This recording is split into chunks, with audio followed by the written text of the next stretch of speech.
Okay. 7:57 on what is today? I don't know. We could ask this gentleman right here. What is today? Or woman? Nobody wants to use the sidewalk today. Y'all, nobody. Nobody. Just right by the car, not sidewalk.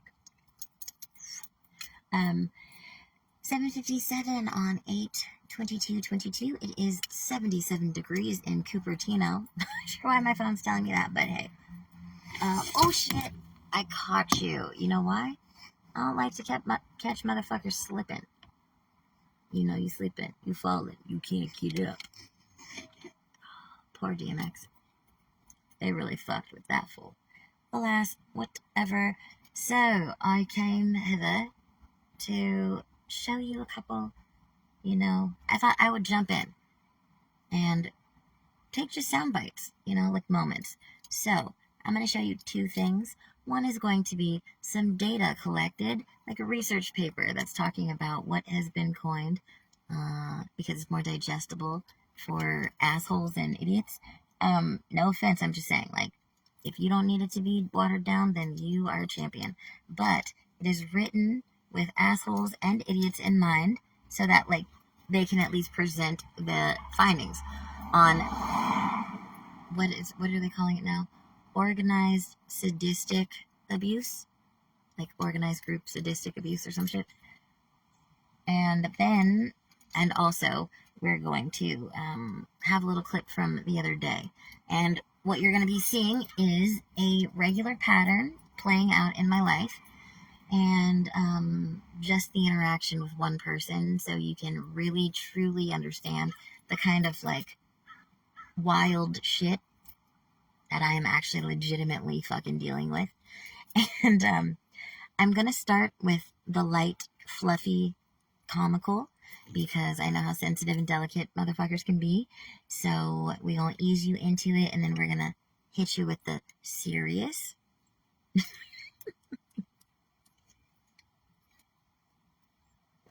Currently, I'm sitting outside of Debbie's and Brandon's. I'm being a grumpy little cunt because I've been waiting around all day to link up with Brandon, and I was blocked on the internet from their house, which means someone had to go out of their way, like my T.O. Jeff did, Gene Ransom's brother, when I visited. Sorry, all these details. Keep in mind, my mom referenced that I was at the house, and so, again, people are not talking to me, or if they are, like my T.O. Jeff, he acted nice, even commented on my big old titties, and had his boys over working on the fucking car, called my mom to let her know that I was there, just showing that, like, there is a line of communication where all roads lead to Rome and Gail Morales when it comes to information on Rhea. So, thanks, y'all. But, I asked him to use the internet so I could look up directions, so I could go pay my phone bill, and yada, yada, yada. Of course, he obliged, because up front, y'all are all gonna fucking act nice and not like you're fucking up to some vicious, malicious shit. And so he gave me the password, and I was able to access the internet. And when I went over there the other night to just swing by to connect to the internet to look some shit up, I had been blocked. And it said, this device has been paused. Do you see how close the motherfucking postman just came? I can't make this shit up. What time is it? 8 o'clock. 8 o'clock at night. I wonder how many houses he's gonna go to. Do you? Probably not, but I do. Okay, so anyways, let's get the noise pollution out. I gotta take care of my fucking audience, audience of fucking one. Alright, so I looked it up on the internet, because I was like, this is weird. It says, your device has been paused. What does this mean?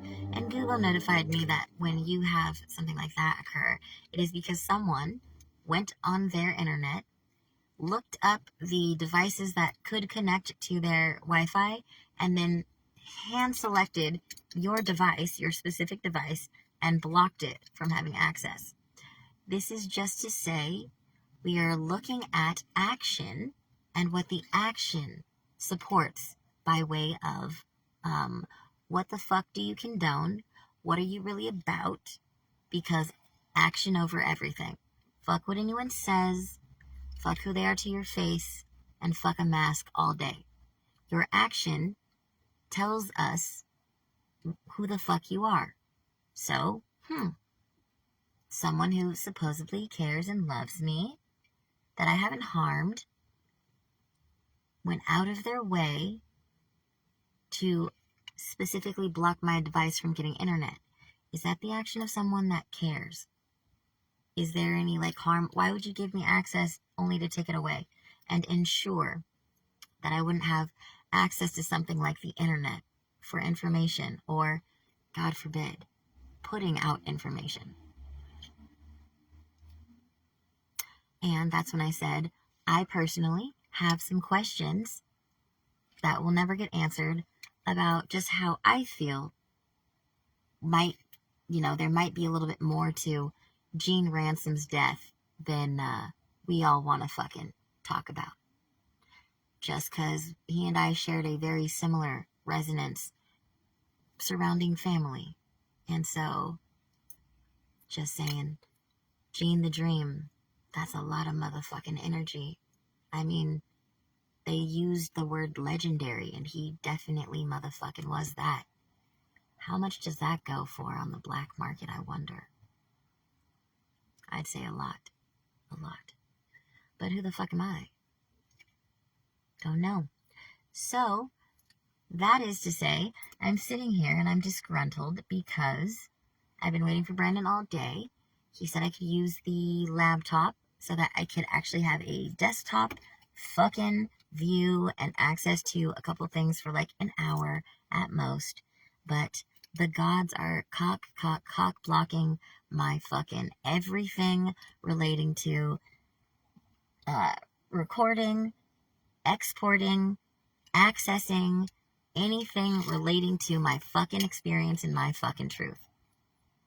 All right? Actively, like I said, just as a catch up, I've got people rewriting emails in my email box of correspondences,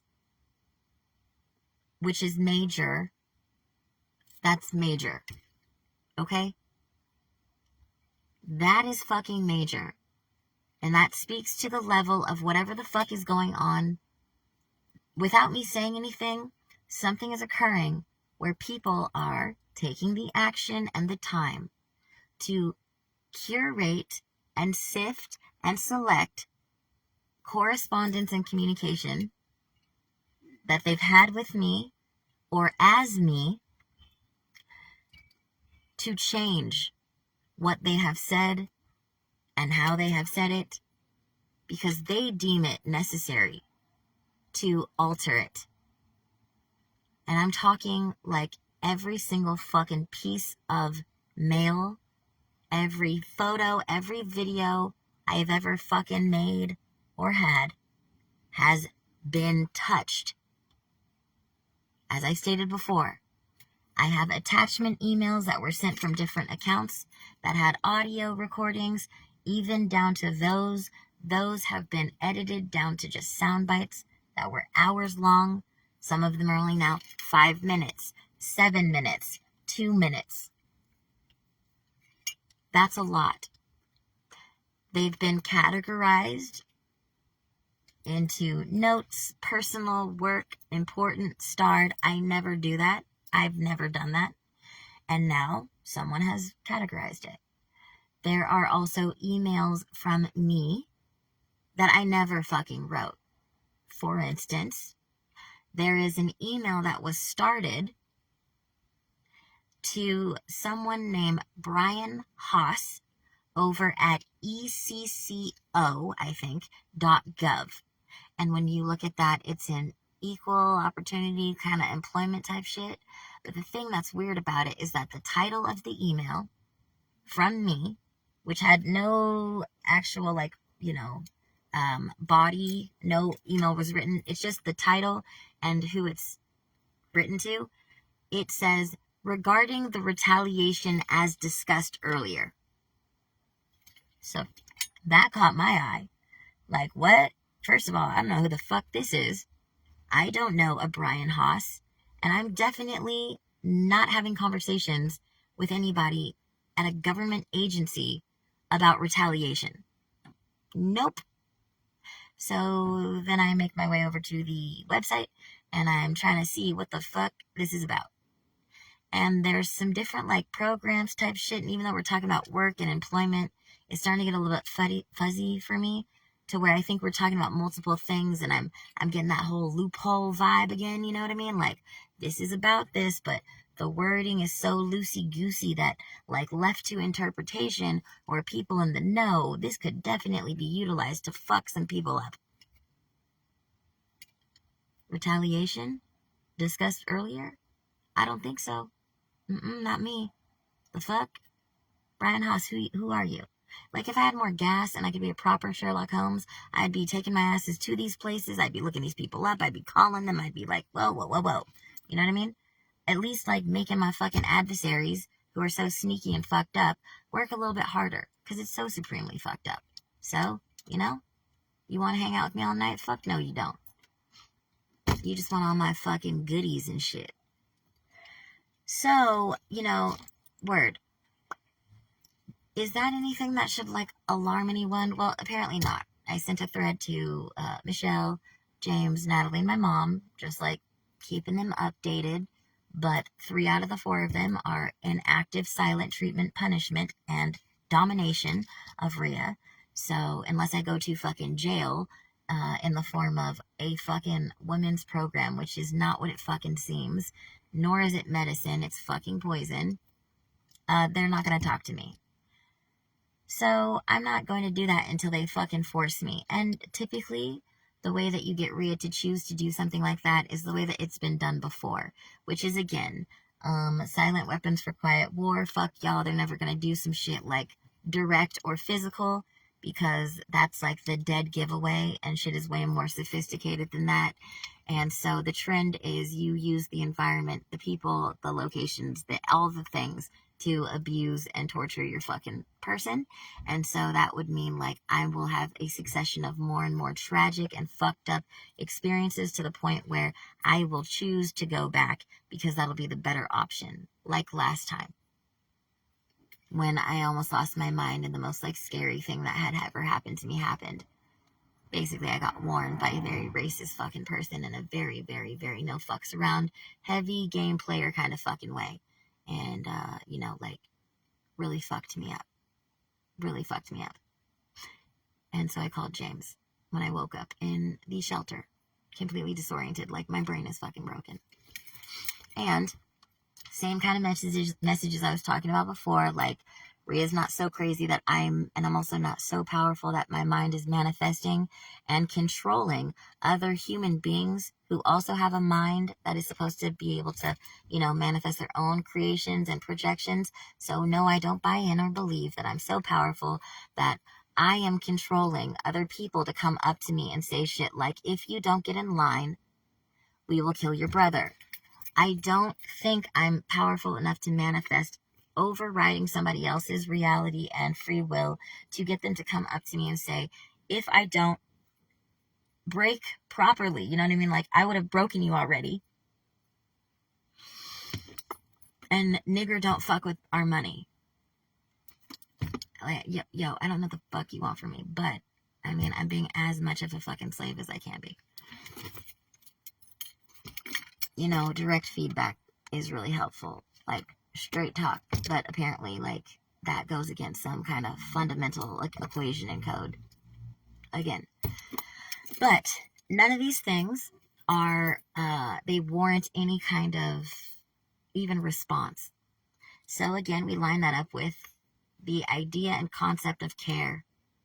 And since these are the most important people in my life who've taken the most significant positions and thus also are supposed to love me the most, I think it's curious and supremely opposite behavior being shown across the board with all of them. And also the behavior matches exactly with all of them. That's also something that's weird. But that's not worthy of a response.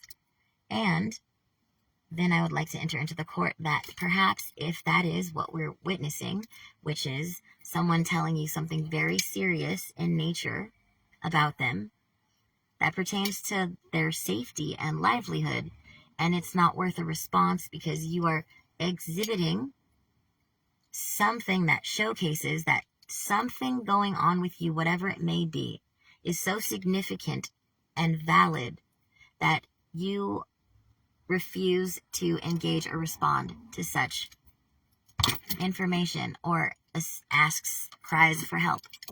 Is it possible then that these very same people have or could have ever exhibited the same exact behavior before? Which the answer is yes, it is possible.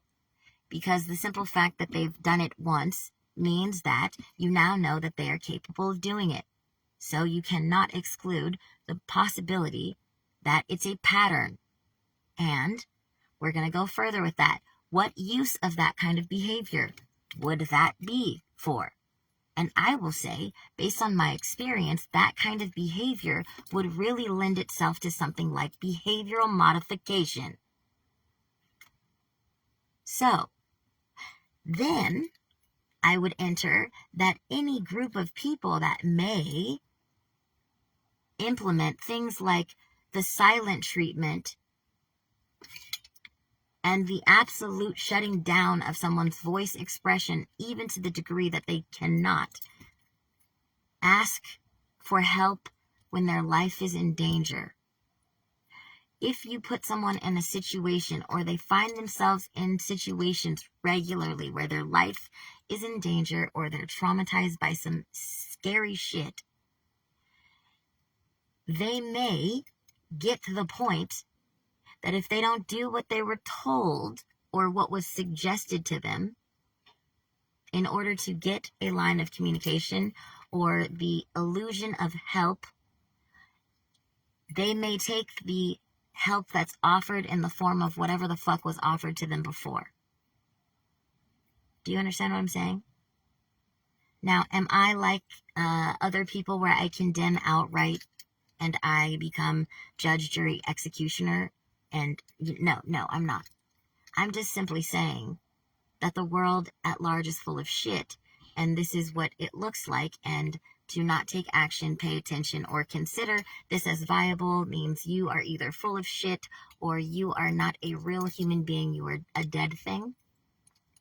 So you're either dead and thus not capable of actually any real brain function, or you are fucking party and participating in said fuck shit. So you are going to employ some kind of ridiculous act or tactic to avoid the knowledge, information, or actually like sitting with it to consider it as real, thus not taking any fucking action. And there's no ifs, ands, or fucking buts about it. Carry on. Carry on. All right? Word.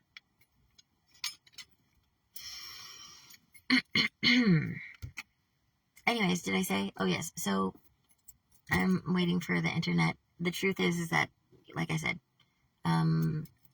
whoever that group is, they very clearly don't want me to fucking have access to the internet, to be able to put information up, to be able to procure any information, because my life, my creations, my information, my experience, and my truth belongs to them, to do with what they want. And they do indeed do what thou wilt.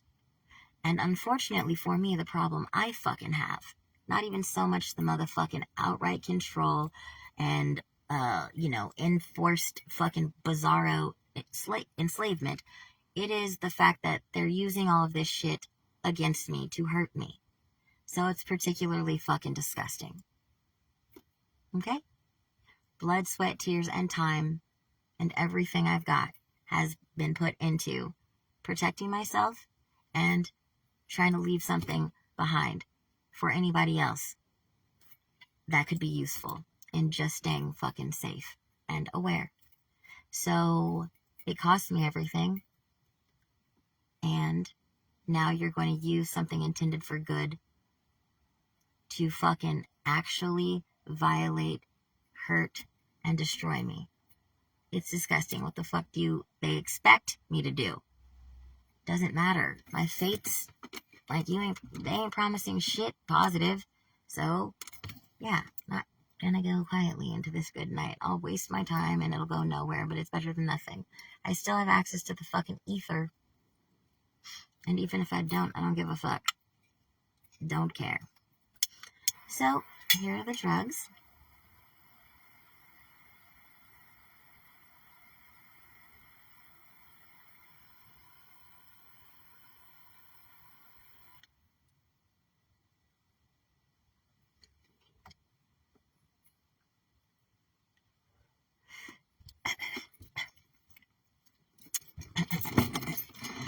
Why would I do that? Well, because I'm not afraid to show anybody my weaknesses or my flaws or my faults. I'm not committed to being a drug addict forever, but speaking candidly, the drugs are nowhere near. Like, if we're gonna show concern, worry, and anything around the nature of what the drugs do to me, then I've got a big glaring fucking explosive volcano right next to it saying, like, don't worry about that because that can't kill me. But all this other shit I'm talking about, it can, and it is. So, I dare you to put as much concern and effort into all the other shit. Because if you do a little bit of research, which we all know, addiction is linked to trauma. And like I told my loved ones and sponsors and counselors before, I did my 11 months sober, and I'm telling you, I'm going to use, as long as I'm not permitted to talk about the fucking heinous nature of the abuse that I've gone through, and none of you talk about it or let me live in a way where it's real, it's going to win. So I'm going to use, or I'm going to need to get help and address those things that happened while all you loved ones knew me. Okay? So, true to my word, that's exactly what I did. Since nothing changed, and not a single thing was allowed to be entered into fucking reality. So, my trauma and abuse continued to be compounded and ignored, and I'm drowning from the inside out despite all of my better efforts. Me being sober and doing everything that I fucking did is a fucking miracle. And no one that cares or loves me or has ever even been there would ever dare take that away from any fucking body. Very simply, even just showing up and going to work after then overdosing and waking up with 7 broken ribs and then going to yoga with James and Natalie and all the other shit, like, cut a bitch some fucking slack and get your shit together. The convenient amnesia is some straight the fuck up bullshit. And it's abusive. So, I plan on continuing to shine a motherfucking light on shit like that. Where I don't have to talk in circles and dance around what is. Which is, you want to know some of the fucking things? How you spot them? Look, a lot of it's unconscious. We all share and color from the same palette, but straight up, here's a fucking a tell. And you let the person know. Yo, your convenient amnesia, like as my counselor, how one day you fucking know that these two things are linked and you're saying one thing and then the next you're not aware of that and not acting like that. That's a tell, my friend. Period. You knew it yesterday. Now you don't know. Only fucked up ass people do that shit. So, then you give them an opportunity now that they have information and you've held up a mirror so they can be aware of something that perhaps they're not aware of. And if they do that shit again and they don't course correct, Ding, ding, ding. You know what you're fucking dealing with. So, let them show you. Because all you're doing is learning. All you're doing is sharing your fucking knowledge. And it's out there to be fucking confirmed in 100,000 fucking ways. So, they're responsible for them. And then you don't fuck with them. And no matter what fucking title they're wearing or what position they hold in a person's life, they've now been identified as someone who is abusive. Consciously or unconsciously. Doesn't matter. So, word. We good on that? No, probably not. But who the fuck cares? Anyways, like I was saying, alright, I'm here. Nobody wants me on the internet for various reasons, but I'm sick and tired of getting raped and fucked over with my own goddamn work. I'm sick and tired of people making money and exploiting. I'm sick and tired of it, and it's going to continue, so I'm going to continue. So keep it up. You know what I mean? And I will too. That is the fucked up toxic relationship that we have built. Now, that is to say that I am here also to use internet, like Brandon said. Why? Well, because my MacBook was fucked with and no longer turns on. So there was the sabotage and fucking up of my property yet again. And because I was told I could use the fucking laptop here. But Debbie doesn't want to let me use it without talking to Brandon. And Brandon is not answering his phone. And like I said, if I wanted to, I could fucking just do it anyways. Not quite the computer, but like, I'm just saying, like, I have more access than I'm showing. And that's because I'm not like my abusers. And I don't do shit just because. I'm also just letting it burn a hole in my fucking pocket and soul because it's something I could be utilizing for my benefit. That would totally be allowed. Although it, I don't think it would be appreciated. And it'd be nowhere near what has been done to me. You know what I'm saying? I'd still be clean. So, anyways, Debbie didn't know where the computer was and then didn't understand my question and then was like, I can't lend it to you. And I'm like, I don't need to have it lent to me. I just need to sit at your desk and use it for like an hour, Because now, like the Pixel, for example, that I've had forever, the one that James paid for, now, like, it doesn't matter where I am or what I'm doing or if I'm connected to the internet. I can't even look at photographs. I can't even, nothing. That's not a cock move. That's not a big swinging dick move. While also simultaneously, clearly somebody having enough time to rearrange all the fucking photographs and hand select them. And again, why? I mean, how long do you want this video to be? It's just an intro, like a baseline touchdown, like various reasons. It's a double-fold benefit. There's a huge benefit for a person to be doing something like that because it is a lot of motherfucking time. Man, it's a lot of time. But it's intentional. And it serves whoever's doing it. In two ways. It fucks me up and traumatizes me. Yep. And triggers me deeply. And it massively benefits them. And I'll get into that some other time. That's right. So, anyways, blah, blah, blah, blah, blah. So I'm here. And I have got my gas light on my car. And I am also hungry and blah, da, da, da, da. But I gotta be really selective about what I do and what I choose. Because I can't do all the things I want to do. So I always gotta pick the thing that is going to have the biggest payoff. And what I mean by payoff is like a sustainable fucking, like, you know, the longest chance or probability of like survival. So I'm here. And I was downstairs just trying to like go through my stuff. And I got that same message that I got from my T.O. Jeffs, Gene Ransom's brother. Gene the Dream Ransom, the legend. Your device has been paused. So what do I know?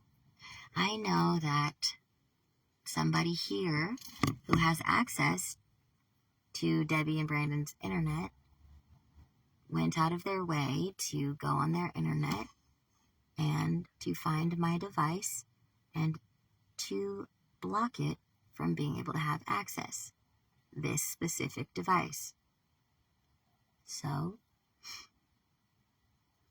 I don't really like do anything when Debbie comes back down, asks me about Brandon, and then says she found the laptop that she couldn't find, which I saw it this morning on the desk in the wide open, but it's okay. It's not, I'm not entitled to it, y'all. But it doesn't really matter because, you know, like, I've been blocked from the internet because that's in alignment with what the collective wants for Rhea. No access to information. No access to her information.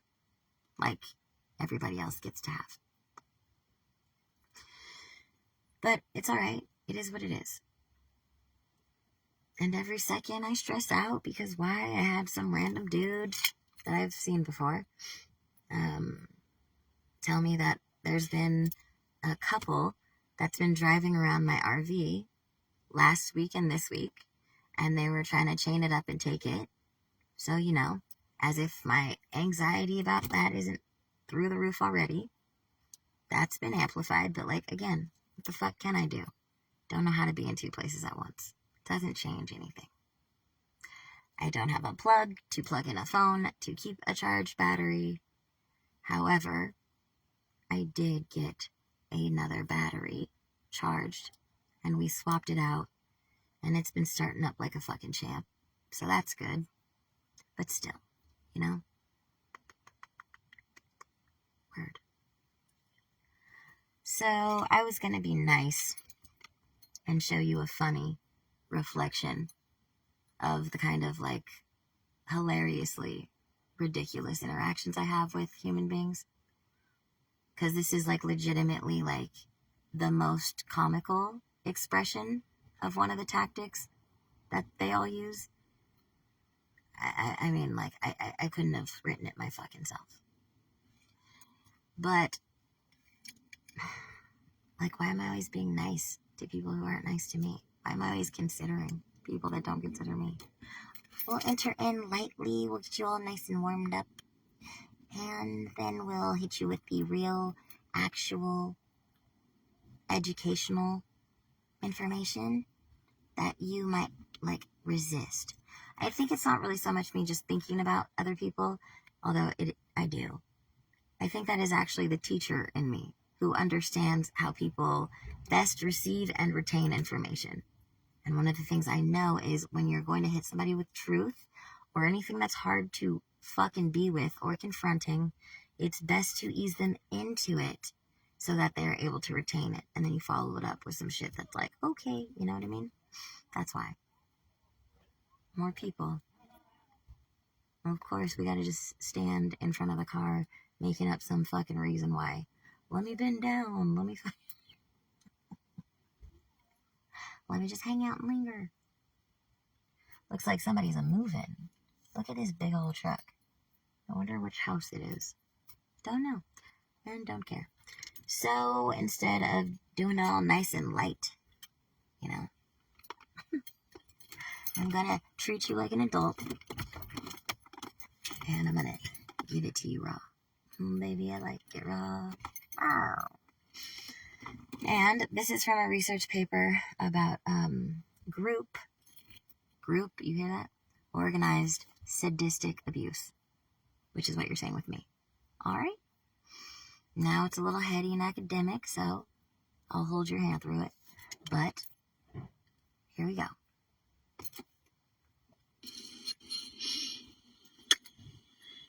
However, systematic, social, and individual refusal to acknowledge the realities of human cruelty intersected to conceal her abuse within normative familial, social, and economic structures, enable the malignant trauma of ritual abuse to reproduce itself intergenerationally via disavowed dread. Word. What? Now hold up. I'm not a know-it-all. I know what the fuck that means, but I still wanted to be clear on a couple of words that were used, because you gotta be careful with the academic stuff. They fucking surgically will like express exactly what it is, but it can be numbing. It can be very cold and clinical, which can allow people to detach from it. So, also, I really want, not that I need more of an in-depth understanding of this shit, because I get to experience it every fucking day of my life, but I want to know what the fuck they mean by, like, disavowed. I want to just make sure. And there was another word that they fucking used, and I don't remember what it was. So, disavowed means... What was it, y'all?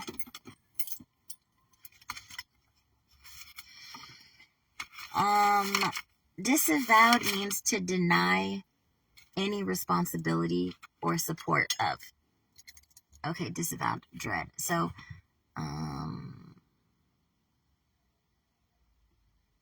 yeah, just deny any fucking responsibility or support of.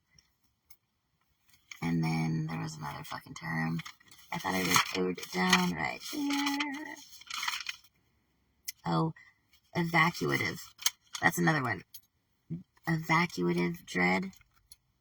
That is basically the discharge of something, right? To evacuate. And if it doesn't make sense, this is where I draw the line that connects my very colorful and very descriptive example of like how people in my life make me feel, which is, as I've stated many times, my go-to fucking, this is as close as I could get to explaining, y'all, the relational matrix, right? The relationships, the dynamics of our relationships are making me feel like I'm a porta potty getting gang raped. And y'all are fucking bitching and complaining about the blood on the floor as I walk out the fucking door.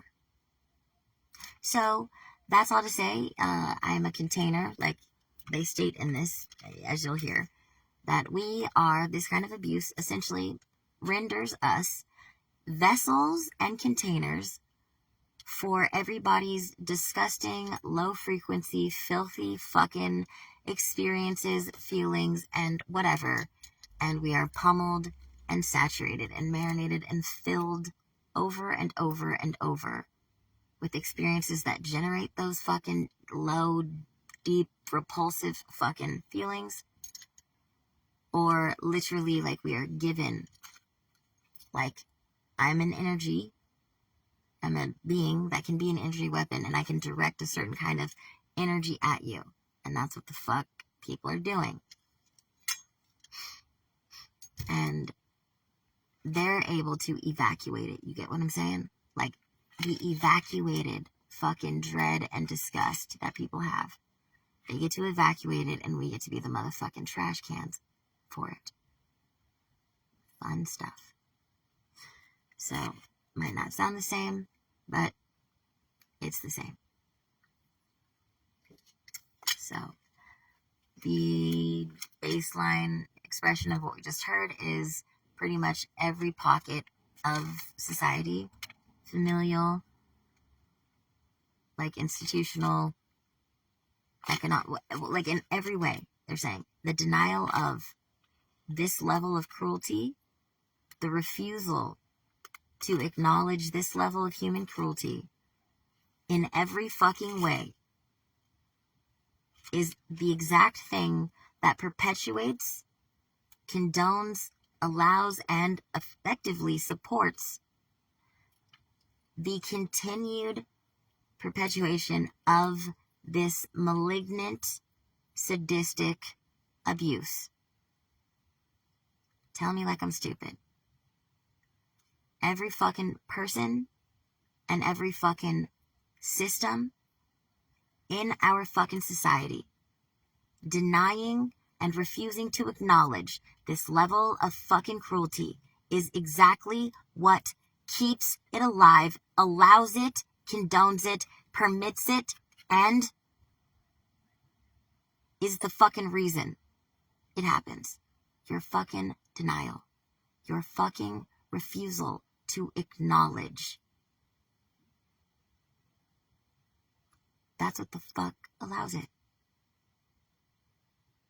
And you all, individually and collectively, from human to system, you all have to fucking deny it and ignore it in order for it to fucking thrive. So, that's where the fuck we're at. That is where we're at. And this is a motherfucking entity at this point, because it's an energy. And welcome. Welcome home.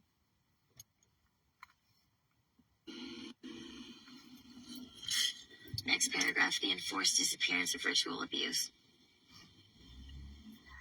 The enforced disappearance of ritual abuse.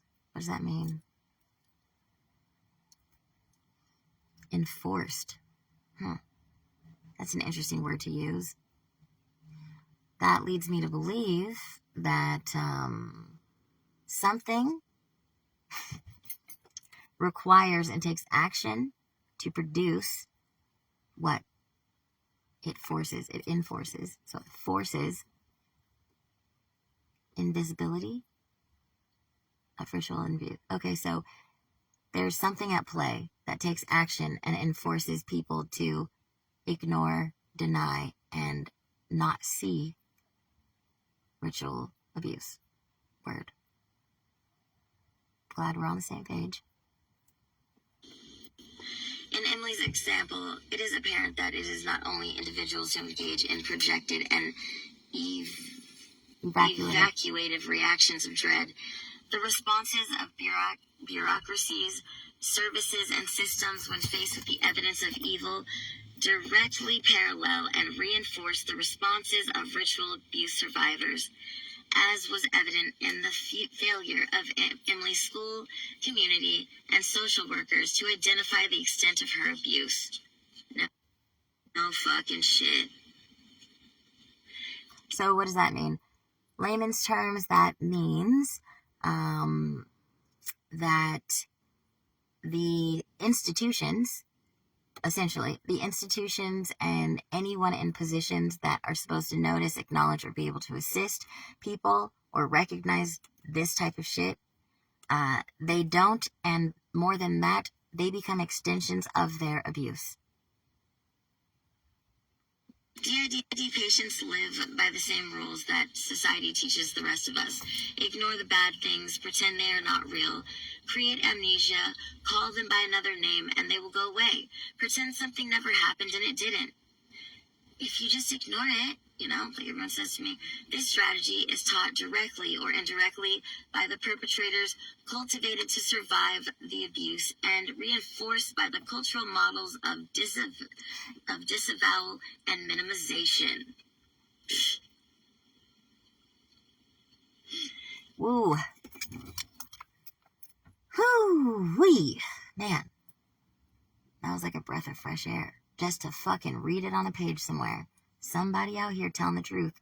Somebody out here speaking directly to it, even with all the fucking jargon and rhetoric of the academic, numbing agents. That's heavy shit. So, I'm trying to even take that in. Essentially, well, I can see that in my life. People that go through this are told, like the rest of society, various things on like what to do with this, right? Which is like, ignore it, call it by something else, deny it, pretend like it didn't happen. This is also known as like people saying things like, well, yeah, I've been told just ignore it, don't give it any energy, and it'll stop. Or it's all your projections and manifestations because it's what you choose. Change your perspective and change your reality. No. And they're saying that this kind of fucking approach and these things being told to the victims are often told by the perpetrators of the abuse to reinforce it to the fucking person, right? Yeah. And some other stuff. I totally forgot because, I mean, this is like dense. This is dense shit. I should take it back a little bit. Their name and they will go away. Pretend something never happened and it didn't. If you just ignore it, you know, like everyone says to me, this strategy is taught directly or indirectly by the perpetrators, cultivated to survive the abuse, and reinforced by the cultural models of disavowal and minimization. Okay, so it's taught by the perpetrators to the victims who need to like sustain and endure this, and it's reinforced by the cultural disavowed and minimization. So, that is to say, on a personal, interpersonal relationship, individuals who are abusive and perpetuating this kind of shit onto people like me, they say dumb shit like this to us. Like, change your fucking mind, ignore it, it's not happening, you made it up, choose something else, blah, blah, blah, blah, blah, right? And then it's reinforced by the culture. So the world, so our environment and everything in it, reinforces it by what? Disavowing. Okay, disavowing means what? Not taking any responsibility. No responsibility. And denial. Denial of responsibility and support of. Right, okay, so denial, cultural denial, and minimizing. Minimizing. You don't say. Minimizing and denying and not acknowledging. So what you're saying is part of the blueprint of how the system and the people that personify this level of sadistic abuse on other human beings, it is held up and protected by the smallest fucking scale tactic and action on the fucking spectrum, which is deny, ignore, make small. Are you joking? Nope, we're not joking. You could take that fucking little tiny fucking tactic, you know, that, like, not even tactic, what is that called? This is gonna be what you find everywhere. This thing, meaning you want to see the most extreme shit on this side of the fucking spectrum? Do you want to know how they're fucking doing it? And with what? Massive brute force? No, humans. With the smallest fucking scale weapon ever. That's how the fuck they're holding up and maintaining like the next level fucking polar opposite side of the scale shit. That's right.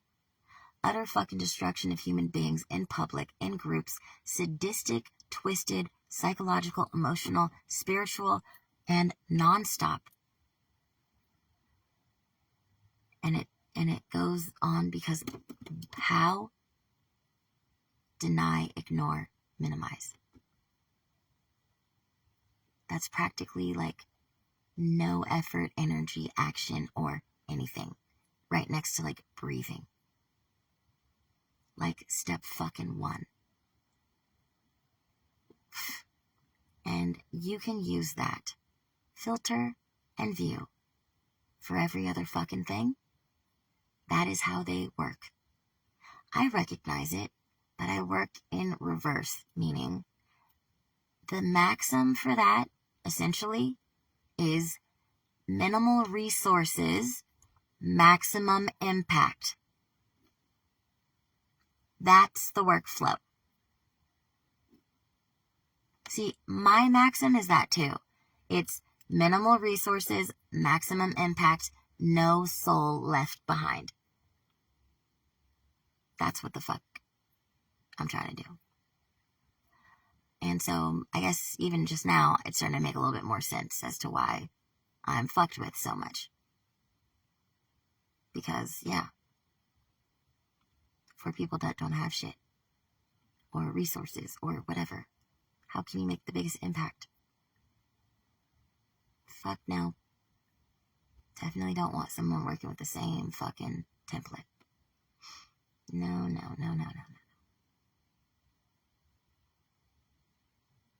Well, yeah, this is pretty much my nightmare. Bird's eye fucking view and first-hand experience of the same thing in reverse. Fun fucking stuff. And being executed by who? Oh, the people you love the most in the fucking world. That's who. Yep, pretty much doesn't get more nightmarish than this. Though, I hesitate to say that because the gods tend to take that as some type of fucking challenge. And my imagination had reached its limits long time ago. But where are we really, family? That's where the fuck we are. Oh my god. Oof. Oh, I hope people are out there raising monsters, because you're a cruel and sadistic sick fuck if you are at all. Teaching your kids to be kind, thoughtful, compassionate people with hearts at all. You better rip that shit out and put it in the fucking freezer for them. Or teach them how to fucking shut that bitch the fuck down and move through the world completely motherfucking unknown to have access to anything like that. Yeah, they gotta be sharks. And they gotta be fucking monsters. But they gotta be better, smarter sharks and monsters than what the fuck they're up against. And the only fucking way they can do that, ironically, is with the motherfucking heart. God damn it. More dangerous, requires more skill, and is precisely what would make them more powerful. Wouldn't recommend it, but just saying. Just saying. Alas, while I wild out, more drugs. For the haters.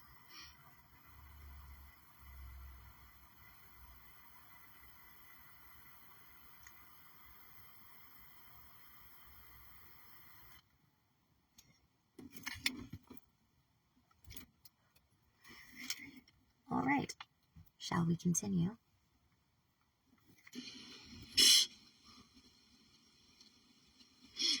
This process was described in detail by Marianne and Kelly, who interviewed together at a sexual assault service as part of the qualitative study into ongoing organized abuse in adulthood. Their experience highlights the impact of official and unofficial prescriptions that delimit recognition of extreme trauma and abuse even amongst those agencies and professionals tasked to respond to interpersonal violence. Yup. Marianne was the main... What was that? This extending to especially like businesses and institutions that are designated to spot, support, and assist. Yeah. Being used to carry out the shit. Yeah. That's what we're saying. So that's the same thing as me saying, like, yo, some of this shit is rackets, yo. Like, some of this shit is rackets. It's either individuals that do this shit, who hold positions as like, you know, hey, I'm the person you go to. I'm gonna be your sponsor. I'm gonna be your fucking counselor. I'm gonna be your fucking manager. I'm gonna be your fucking rehab specialist. I'm gonna be your whatever. It's either the individual on some fuck shit that perpetrates it, or it is the institution as a whole. So that could be like, you know, a rehab. That's a racket. Up front, we're a fucking rehab. In the back, we're selling organs. You know what I mean? So this is just confirmation of that. Manager of the service, and Kelly was the clinical coordinator. When Marianne first came to the service, it was struggling with a high caseload of ritual abuse clients and the resultant various traumatizations of staff. There was conflict with the funding body whose policy framework assumed that women experiencing prolonged trauma in adulthood were victims of domestic violence and did not recognize the specific problem of organized and ritual abuse. Stabilizing the service and mending relations with the funding body required the streamlining of ritual abuse work to be undertaken by designated specific staff, as well as the removal of references to ritual abuse from service paperwork. Marianne said, "When I joined the agency, I changed all of our paperwork, which used the term satanic ritual abuse, to say organized sadistic abuse. I changed it from saying satanic ritual abuse to organized sadistic abuse. And I figured that covered everything. After all, some of it is not ritualized, but some of it is really ritualized." Yep. Ain't it, though? Ain't it? Yep. God. This compromise did not reflect a disavowal of trivialization of ritual abuse on Marianne's behalf, but rather her practical recognition of the need to adopt terminology that would restore trust and communication with their funding body. In interview, Marianne and Kelly discussed their considerable shared learnings about ritual abuse in their previous and current professional positions, the seriousness with which they took ritual abuse contrasted with its total disappearance from the public language of their service, including their communication with other agencies and with the government. In following conversation, Marianne and Kelly discuss the different euphemisms they use for ritual abuse and the failures of funders and policymakers to recognize its distinctive complexity and severity. Marianne: "Ongoing and severe organized abuse and sexual assault is what I tend to use those sort of words instead of ritual abuse." Kelly: "And sometimes you've got to leave out the organized bit depending on who you are doing the advocacy with. You've got to judge with the complex, severe childhood and current trauma, historical and current trauma. Sometimes you've got to really, really be careful." Marianne: "Because we are all still in a society who balks at rape, let alone other things. I was just at a meeting the other day and got an example of an ex-husband and group of organized people coming around to her house where she lived and regularly sexually assaulting her. I had to explain the difference between organized abuse and our usual domestic violence framework, in which in terms of getting the woman out of the house safely, and how sexual assault is different in terms of the intervention that's required. Because often the person's living in the house and the perpetrators come in and then leave. And I was trying to explain this actually to our funding body in terms of, we have a family violent framework, but this dynamic that we're managing in the sexual assault service is different from that of domestic violence, to what you're responding to in domestic violence. And they're all just like that, they don't get it. And so you water down and water down and water down and water down your language. But we always recognize here that we have a stranger element of, a darker element of what we have to deal with and what comes to before in other services that are dealing with, domestic violence. Yet it all falls under the same framework. In terms, people are born into families where this happens. It's parents who are involved, and then it's broader group that,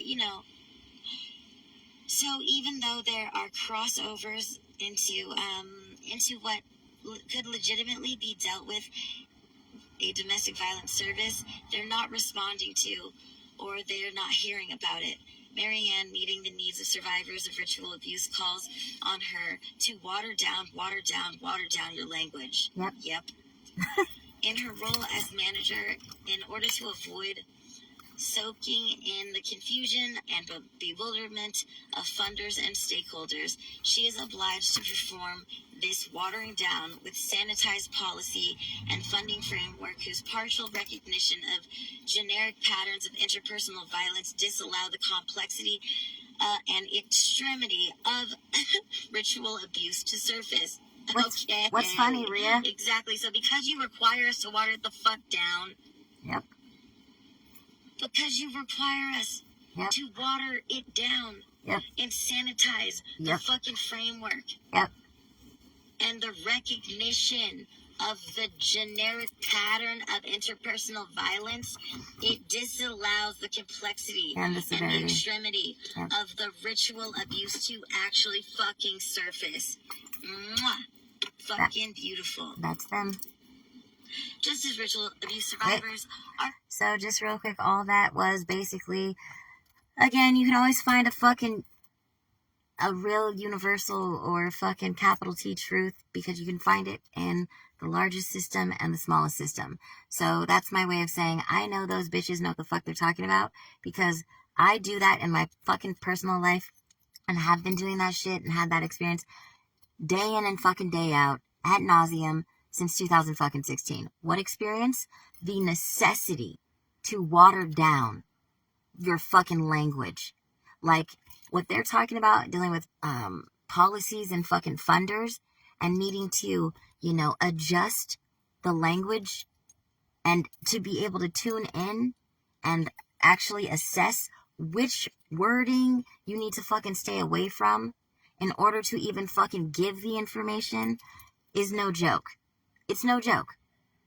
It's no motherfucking joke. Sometimes you can use the word ritual. Sometimes you even have to leave out the word organized. Sometimes you have to not say whatever. Like, for real. But again, let's track this and sync it up to that fucking mechanism that I was talking about before. Because we're going to take our magnifying glass and we're going to look at this and see if the same thing would apply. What thing am I talking about? Minimal, maximal. Is there something tiny that is making a massive impact? Now, this is kind of like in reverse. It's the same thing, right? It's the same fucking equation, but like it looks a little different. Meaning, so the requirement to water down the language is what? That's small. Like it's a small thing, right? And the impact is massive. What's the impact? Like the requirement is, in order for it to fucking even be in a conversation, we have to fucking water it way the fuck down. That's a requirement. And what is the impact of watering our language down when talking about it? It prevents, absolutely prevents, allowing the reality of how severe and complex and extreme it is. And if we can't address how extreme and severe and complex it is, then does it not cease to be extreme, severe, and complex? Thus, we can't interact, approach, or deal with it as if it is. That's a pretty fucking massive impact. That's the equivalent of taking all the fucking hot air out of it. And so that's here's a little tiny thing that's gonna what? Have a very fucking massive impact. The impact here is in what it takes away from. This is their motherfucking specialty.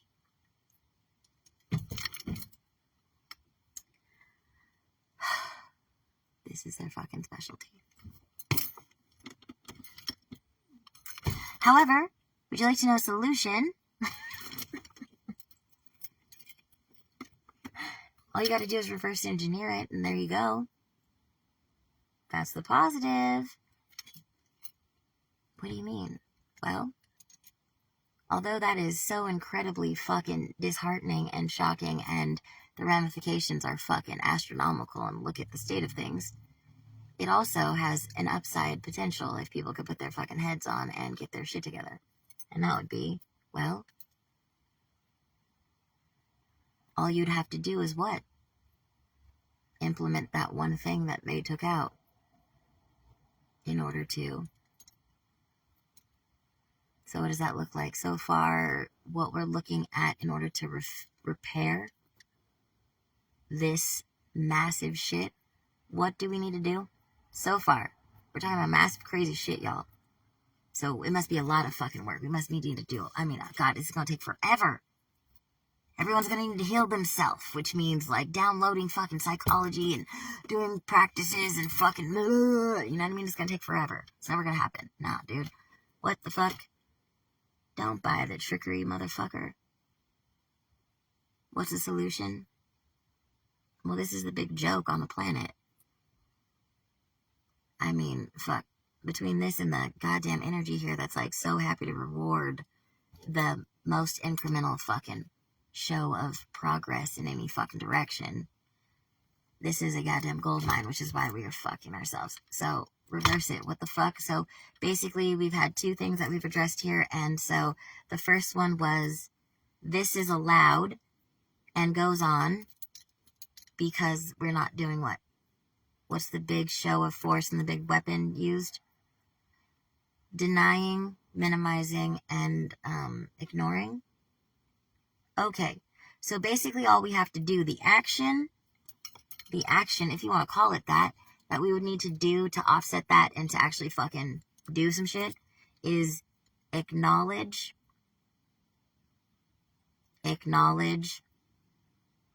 and like let it like speak directly to it. Like, so whatever the opposite of minimizing is.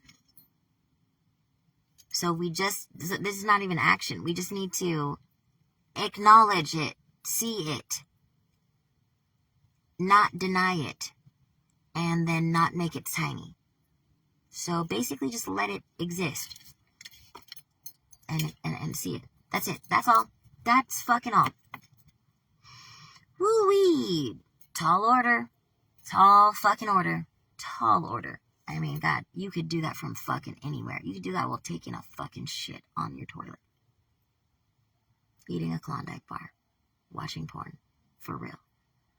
You think the humans have it in them? I don't know. What's the second thing? Watering shit down. Which is akin to minimizing, by the way. They're just in the same family. So we gotta water down our language.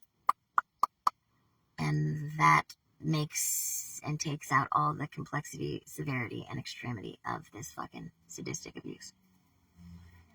So all we gotta do is not water our language down. All we have to do is not water our language down. So, just if we're all clear and on the same page, these two massive, astronomical, unfucking believable things that are occurring to people like me.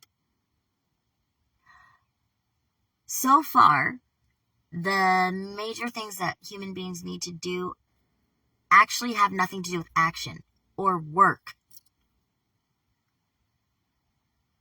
Don't water shit down in your language, and don't deny and ignore it and make it small.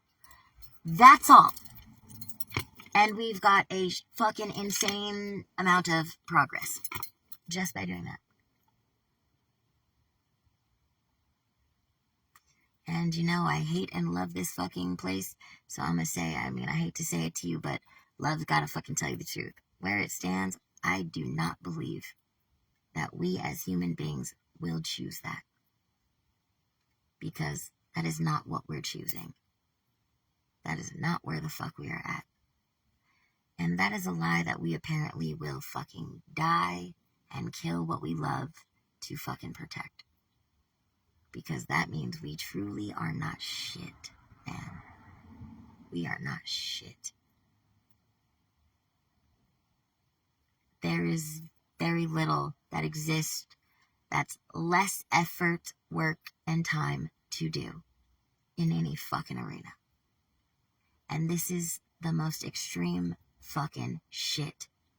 Your sex trafficking, your slavery, your fucking murder, your harvesting of organs, your fucking all that shit lives here. And the ask is nothing that requires work or fucking action. Are we powerful enough and good enough to fucking do that? Not currently. Nope. Not currently. We are not. The majority of human beings on this fucking planet are not and will not choose that. They will not even choose to take a non-action and just not ignore, deny, or minimize in order to stop all this shit that we all claim we are not about. Because fucking A, look at us broadcasting shit like a goddamn virus. Black Lives Matter is the perfect example of us needing to broadcast, signal, and promote with big fucking signs in our window and in our yard that we, virtuous fucking people, give a shit and value human beings' lives. We took the action to buy the sign and put it somewhere other people could see.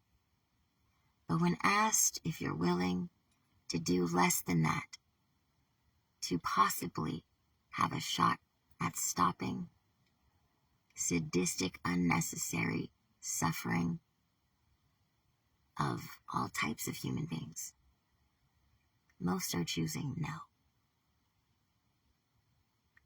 And that is who the fuck we are currently. So, anybody strong enough to just admit that to themselves? What's so fucking bad about that? You know? It is what it fucking is.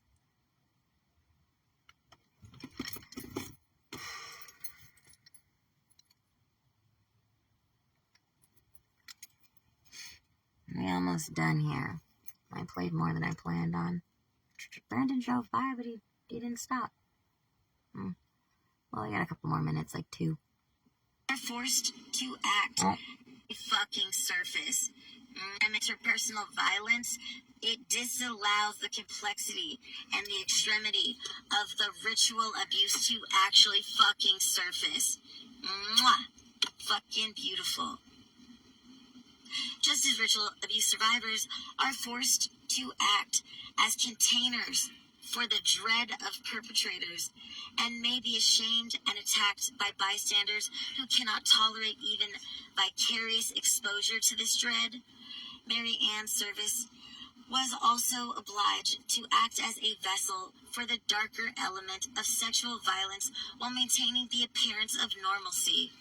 What? A container for other people's fuck shit? You don't say. Oh my god, other people, just bystanders, want to stand around like little bitches who can't even dare be near that level of dread, and so they attack the victim? You don't motherfucking say. Sorry, y'all. I was reading this for the first time and having my mind blown because, like, yo, this, yep, this. And so, my own emotion and then fucking opinions and whatnot were expressed there. I did a little video on that specifically earlier that'll probably never go anywhere. And if I could remember exactly which file and folder someone had designated to put a specific email in that I didn't know I still had because it was tucked away some fucking where else in some kind of conglomeration where like all of my emails seem to converge because the rules of regular like email don't seem to apply to whoever's been able to create this file system.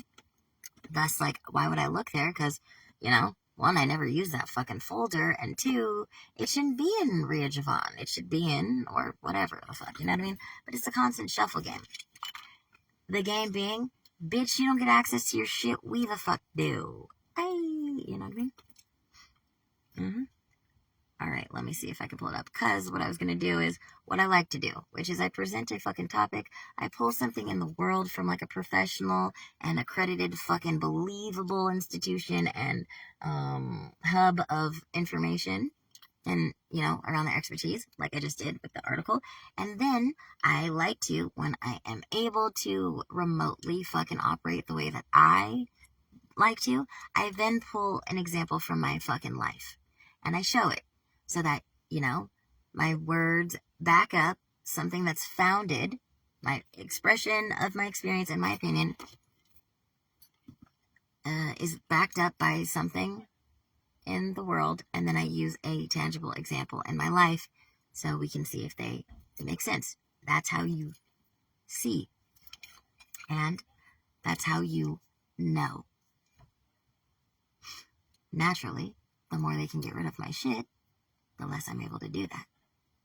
And I'm guessing, since I'm not fucking terrible at it, and that's a somewhat effective system, then there might be great effort and, you know, whatnot, to disappear anything like evidence or proof or examples I could provide. You think?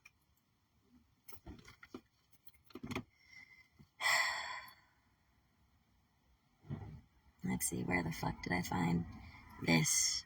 I don't know. Not drafts. Was it spam? No. Was it trash? No, nothing in my trash. That's so weird. I've never deleted anything in my email. Scheduled? No, nothing in there. Sent? There are some things in here. But strange. Apparently I've only sent 2, 4, 6, 7, 8 emails in the entire existence of this email. It's like, well, only 8 emails. Interesting. Important. It says I have 28 important emails, but there's a lot more than 28. So again, somebody's able to like fudge the numbers too. I mean, that's the level of like hiding. Man, my ex-boyfriend would really come in handy with this shit. I mean, I really need a fucking specialist. Because this isn't like regular, normal fucking hacking. So, as you can see for your fucking self, right? We go here. You see? And you can't see that, but the number there is 28. And when you click on it, it's hard to fucking see, but it says 28, but there's actually, oh shit, oopsies. There's actually, shit, dude, ow, ugh. You see how it keeps growing? Yeah, dude. Look, more. Oh shit, I just undo. Oh no. Fuck. I just did something like archive, draft, or deleted something, but alas, you know what I'm saying? So we've already hit more than 28 for sure. And I've just scrolled up another page. It's refreshed, and we're scrolling up again. So, I mean, I don't know how many that is, But let's see, 2, 4, 6, 8.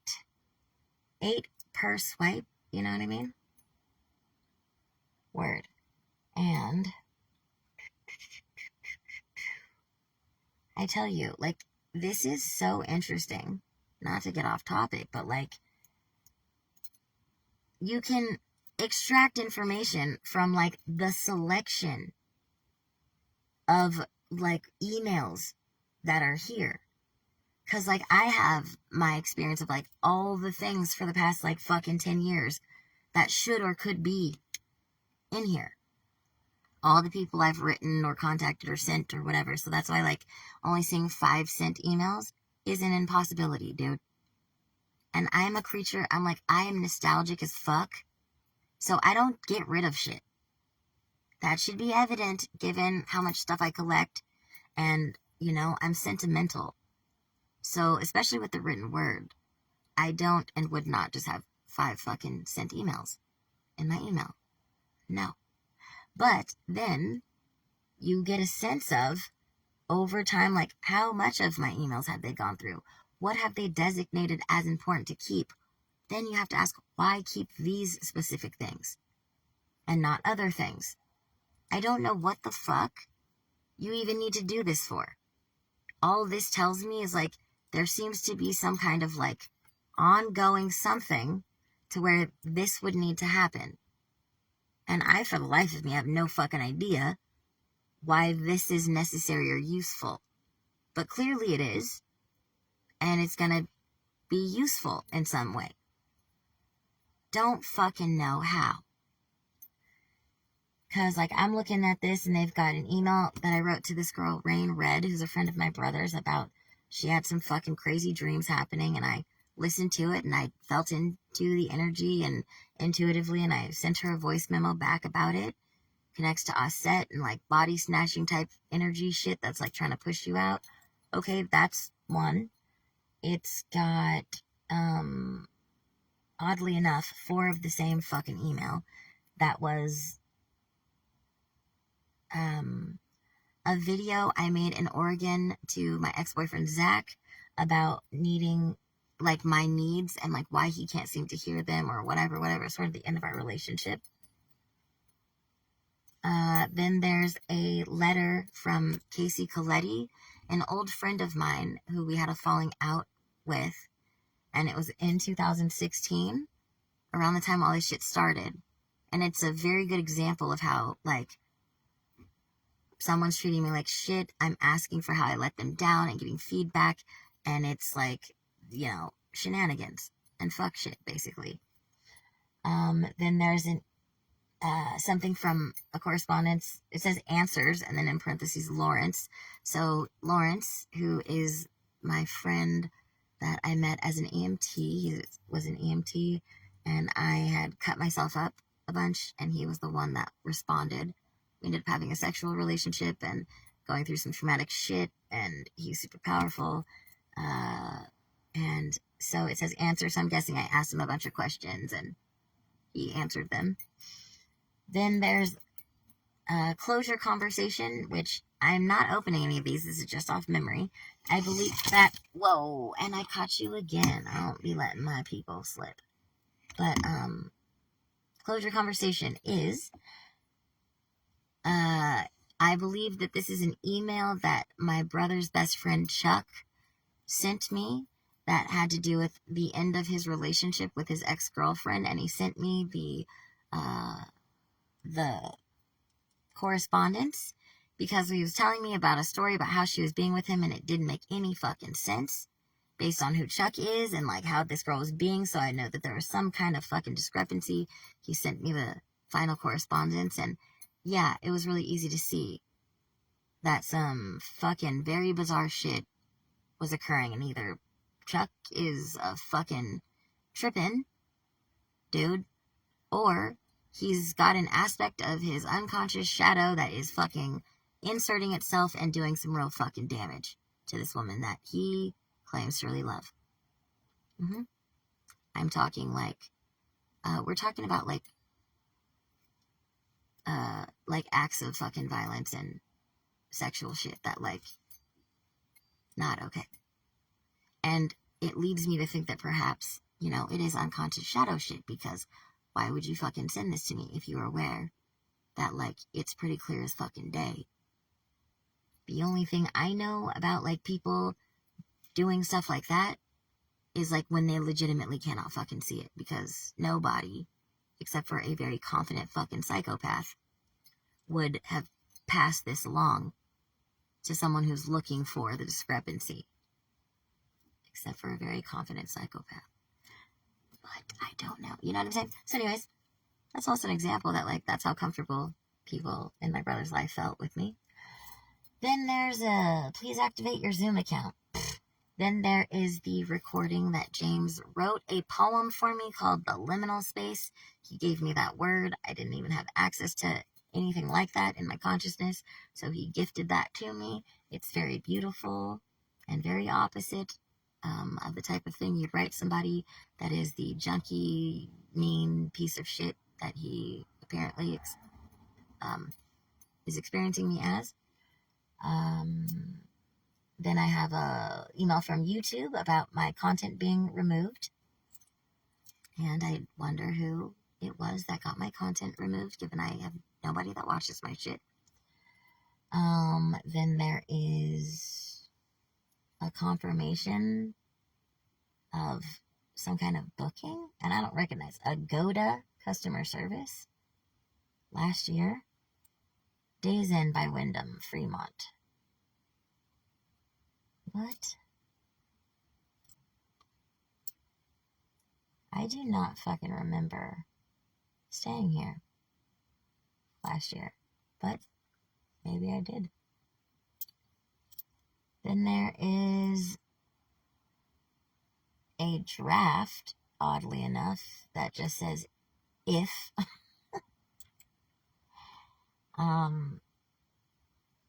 2 more community guideline posts from YouTube.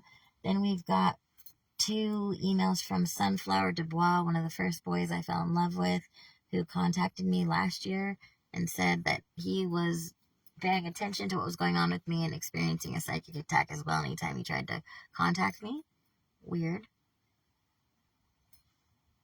So he has sent me some, like, binary beats, some security alerts, security alerts, Office Depot stuff. Very weird. Account recovery blocked, passwords reset, comments on my YouTube videos, Google verifications, and then there's, I don't even know who the fuck this is. This is one of them. And this was apparently August 11th. So, not that long ago. And it was forwarded by me to me. I do that sometimes. I don't remember this. And this is apparently something I received in 2017. It doesn't say from who. And the subject is, I've been disgusted long enough. And I didn't fucking read it, but based on some of the vocabulary, at first I thought it was stranded. But it's too simple to be stranded, and I didn't have time to fucking read it.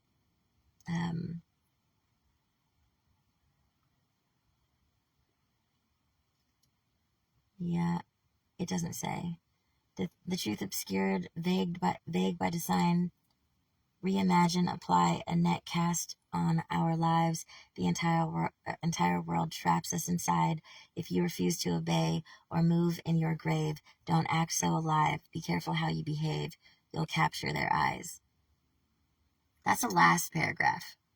And, well, I just put a little bit of the verbiage and cadence in my mouth, and it does not fit. It's not me, and it's not stranded. So I'm definitely going to need to fucking read this. You know what I mean?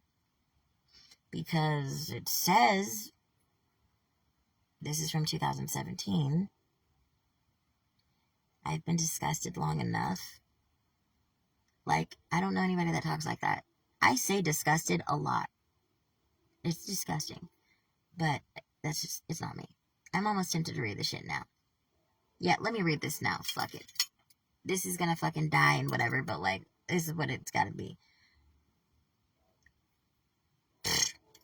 August, but from fucking who? Alright, I've been disgusted long enough. Half of my equipment is covered in dust. It's time to give a demonstration, a chemical reaction, mutation, over a tragic creation. I have been patient, gathering information. Now it's time for application. We are the equivalent of vampires with invitations, mind states, with time, space, unlimitations, Mobius strips. All we have to do is embrace it. Get in a tesseract, then detach and escape it. Beings of lack-light persuasion, using interdimensional transportation in preparation for subtract life. Death invasion. I'll be engaged in wars of extra-world sophistication. Until the human race is a thing of the past and imagination. How can I relax? Now I've awakened. Walk the streets with between blink levitation. I know for a fact I'm getting fucking nervous as I read this shit. Yo, I can't make this up. I cannot make this up. I can't make this up. Hello, etheric winds, anybody I motherfucking know. I can't make this up. Are y'all hearing this? No, nobody's hearing this shit. This shit is in my fucking email. Somebody wrote this shit as me. This is motherfucking not me, dude. Are you hearing what the fuck they're saying? Are you hearing what the fuck this person is saying? I don't fucking talk like that. This is kind of like sci-fi to me. I mean, I know what the fuck they're talking about, but I don't know what the fuck they're talking about. But maybe, this energy definitely would be doing some of the shit that I'm talking about. My God, dude. Like, I'm fucking, scared. I'm trying to calm myself the fuck down. Fuck. You know? Ooh-wee. The actual fuck. All right, let's continue on. Holy Jesus. Whew. So, all right. How can I relax? Walk the streets with between blink levitation. I know for a fact that there is an after creation, because space consists of energy in a series of never-ending exchanges. My fascination for blood begun as a conversation. Then it gradually grew into infatuation. I am seriously going to lose my shit right now. Oh my God, dude. I can't. I cannot. I just read the next line. I can't. I cannot even.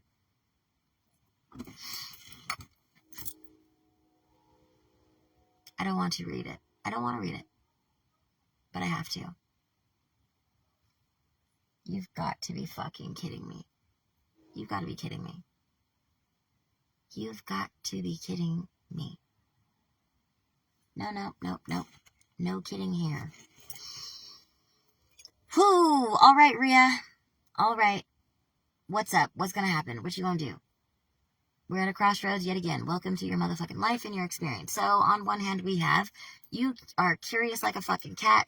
It's not just curiosity for being a dumb bitch. It's because information informs you, and thus you can fucking maybe perhaps prepare or know some shit.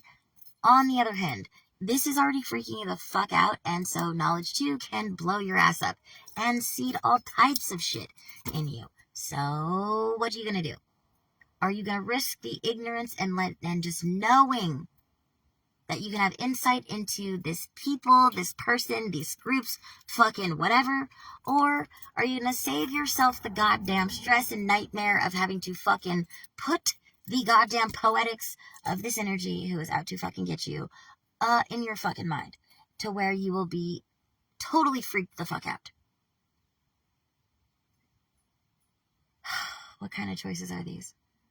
Here comes Debbie.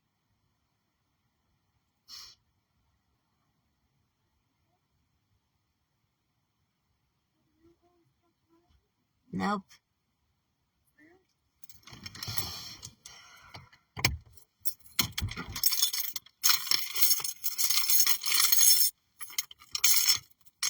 I'm trying to put the window down.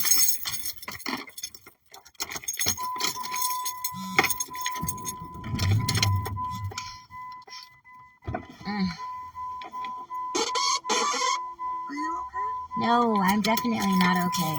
Is Brandon here with you? Nope, he's not here. He drove by, and I thought he was gonna park, but he did not. And so I tried calling him again. He did not answer. Okay. If you get him again, will you tell him all is quiet and to please come over and that LaTanya is here? All is quiet. And the landlord called me and he wants his money. Okay. He wants $4,000 or $6,000 or something. And what do we do? And where do I go? Okay. Okay. Yeah. And I think he's safe. The police left right away. What? The police were looking for him. The police were looking for him? Yeah, he hit me. Oh, shit. Okay. Okay.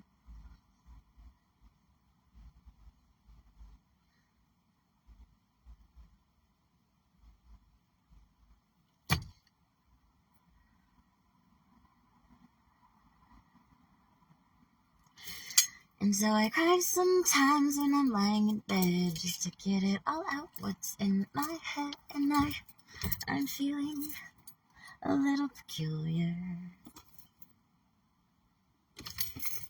And so I put some clothes on and take a step outside and I take a deep breath and I get real high and well, if I wasn't conditioned to fucking be quiet all the time, I would scream out loud, "What's going on?" No, for real, y'all. And I said, hey, hello, hey, yeah, hey, yeah. I said, hey, yo, hello, anybody? What the fuck is going on? And I pray. No, actually, I don't pray. Because words are funny and pray. Never been right with it. Oh my God, do I just inquire? Yes, I do. All the time. And I definitely do hope for some kind of, like, I guess you could call it revolution.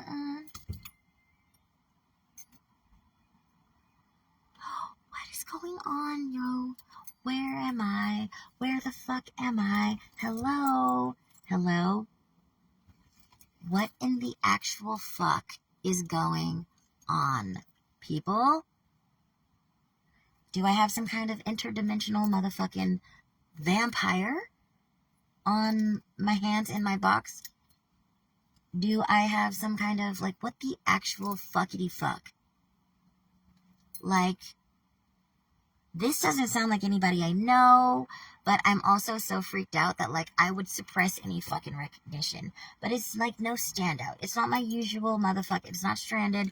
It's not me. It's not Speedy. Those are the writers. So, definitely not them. Oh, however, it is feeling a little bit like someone, but I don't know because I'm not allowing myself to go there, and this is a very different expression. And it's dark. Look, it's not even about the fucking words, dude. There's something else. It's fucking dark in this way that I cannot fucking explain, that I'm not really familiar with. It's a different kind of dark that is fucking bizarrely freaky the fuck. Freaking me the fuck out. Okay? Now, my guess is, obviously, whatever is fucking with me knows me well and is not a fucking idiot. Okay? So, if this is on my fucking email and I have access to it, it's because at some point they know I'm fucking nosy and I'm gonna fucking be looking for shit. So they gonna leave little love notes and shit. And this is like a different whole other thing. I'm freaking out. Don't get it twisted. Don't you dare. I may seem somewhat calm. I am fucking not. I am almost out of my body. That's really where I'm at. I'm just, full transparency. No fucking problem. Just straight up. You can probably tell by how I'm acting and all that stuff. And blah, blah, blah. Nope. No. This is what I'm talking about also. What are you talking about? I'm talking about, I keep really doing all of this research and looking and testing and shit because I want the reality to spit back a no. I want it to spit back like, you're fucking clinically psychotic, Rhea. You know, like, literally, like, any fucking thing than for it to be real. So it doesn't help when I find scary motherfucking emails in my fucking email box. Nope. How do I shake that off? How do I rationalize that? How do I fucking ignore that and then it just goes away? Nope, I don't get to. And yo, for real. Like, what if this is my boyfriend? What if this was my boyfriend? What if this is my fucking mom? What if this is my fucking spot? Like I'm only saying these people because, like, first of all, they're doing crazy shit. Second of all, y'all ain't listening to me. Third of all, you guys are not listening to me. Fourth of all, y'all ain't listening to me. And fifth, like, what if? Because somebody's sleeping next to them. Somebody's talking to them. Somebody, you know what I mean? And what the fuck? Like, what if this is your motherfucking mom? What if this is your motherfucking partner? What if this is your best friend? Like, what the fuck? How do you even fucking comprehend what the fuck you do? I don't even know how to talk like this. What the fuck is a half-breath levitation and a hyperdimensional? Like, you know what I'm saying? There's a feel. And this is tame. There's also a knowing that this is tame. There's a tame expression. Ooh, the darkness is so weird. It's like, I'm not judging the darkness. I'm just saying it's like not a darkness. It's not a fucking, like, that you encounter much or ever. I've never encountered this particular combination textured darkness in my life. So that also makes it very fucking scary. Because what is it? You know what I mean? It reminds me of somebody. And that freaks me out.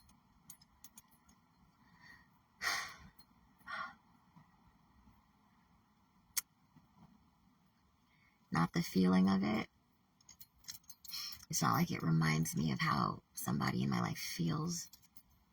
But an aspect of this darkness, if it was reflected or expressed in a type of being or behavior, that's how I could recognize it or place it. Something similar.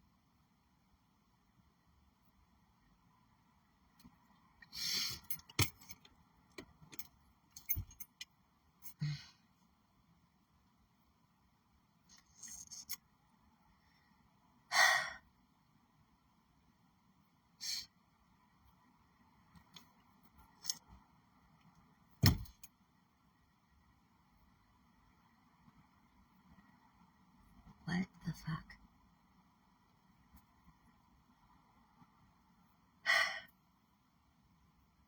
What the fuck?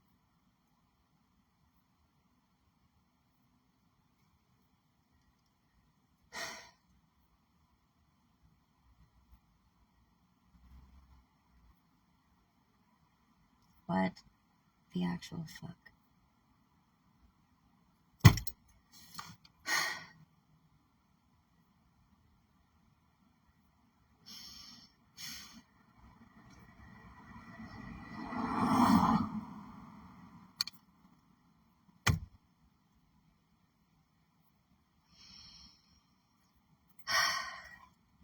Fuck.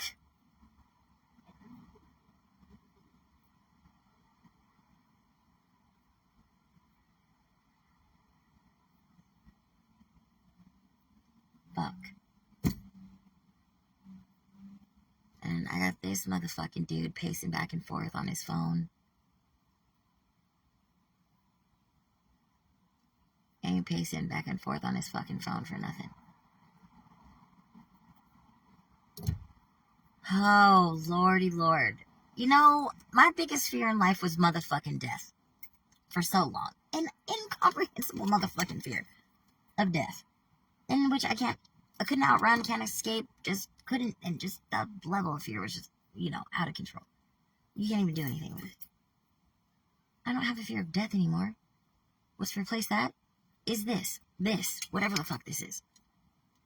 I'm like, that, I only know how to qualify it with that. This is the closest I could get, even though I'm pretty sure that this somehow fucking blows that to fucking smithereens. To, like, the level of fear, and, like, me trying to fucking wiggle my way out in any fucking way, and wanting it not to be true. Shock me, what the fuck? You didn't think that I could have anything that... No, this is all the things. This is all the things. This is all the things. And then some. I don't like it. Great. Hip, hip, motherfucking hooray. Hip, hip, hooray. Yay.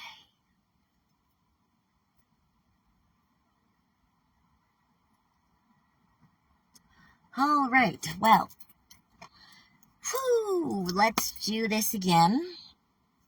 From the top. Why do that to yourself, Rhea? Because I take my own advice and my own practices, you fucks. Because it's for a fucking reason. Alright? Shit feels different when you break it up.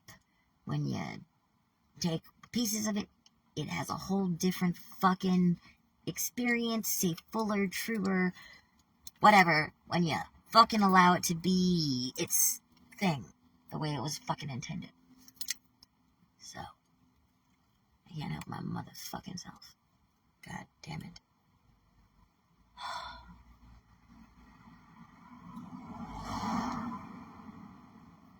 Fuck, dude. I want out. Alright. I can't just fucking read it and gloss through it. By reading the words, I have to actually fucking read it. And that is a hell of an undertaking. Which I really don't want to do. But I got to. I'm really starting to believe, for real, that there's like all types of different shit here. There's gotta be. Don't you fucking tell me that my goddamn hallucination of thinking I saw a fucking vampire and shit is actually real. Only one motherfucking time. I don't know why the fuck I thought vampire when I saw him. It wasn't even necessarily what he looked like. It was his energy. And, just to be fucking honest, do you know what it felt like? It felt like he responded to a signal and an energy that I put out. Which is a particularly fucking desperate, sad, and fucking... It was a very particular set of fucking feelings and whatever. And it was more like he answered my fucking call. And was like, you want to do this? And to which I said, nope, I do not, but thank you, good sir.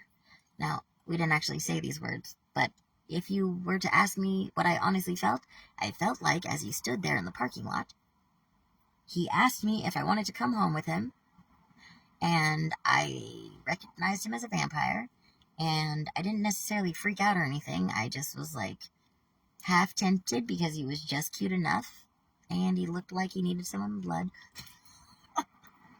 And I was actually like considering it for like a 30, millisecond fucking frame in my mind. And I said no politely, but none of it happened word-wise. But I swear to God, we had a whole fucking conversation. That's all to say, if that was a fucking vampire. Maybe I'm just tripping balls. I wrote it off. What spawned the whole fucking vampire shit? Mitchell did. Mitchell. Why? Nothing about him said vampire. His fucking strength and his fucking beauty. His strength and his beauty. And you know what I thought in that moment? I mean, fuck, I showed him my neck. Why would I do that? What is that about? He said he was Lucifer, for one. I was like, yeah, you might as well be. I mean, what the fuck are you, dude? Like, what are you? Fucking chiseled like a god. Who and what the fuck are you? And he did that shit where he lifted me up. And just the way he fucking, the fuck? What the fuck? Who are you, bro? How? And as he did this, who did I think of? Oh, goddammit, my love, James Benwees. That's who it reminded me of. And how did I qualify Mitchell? Mitchell would be like, the way that my mind spat out the information was, Mitchell would be James's apprentice or some shit.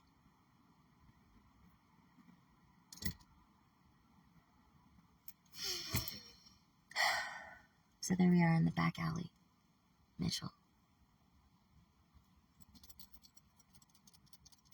And he's immune to all my shit. I'm not even trying it with him. I'm not even trying it.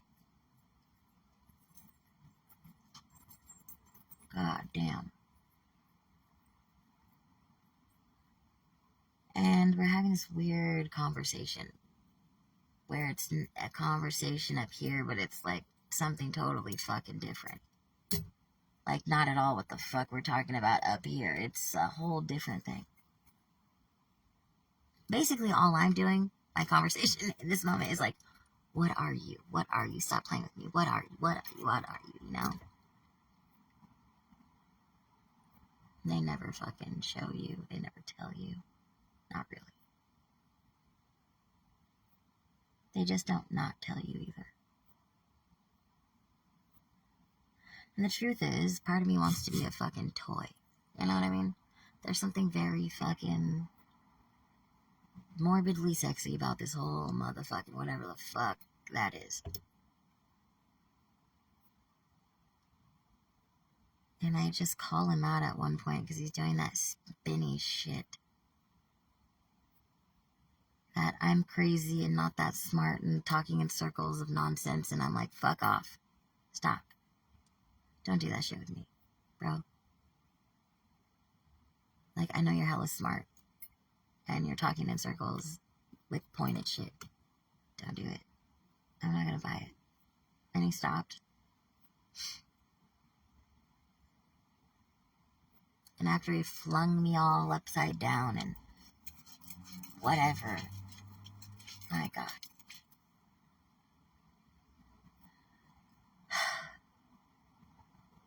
I'm sitting there and I will never forget it. The exchange of like what's going on and blah da da da da. And it sounds so fucking minor, but it did not feel minor at all.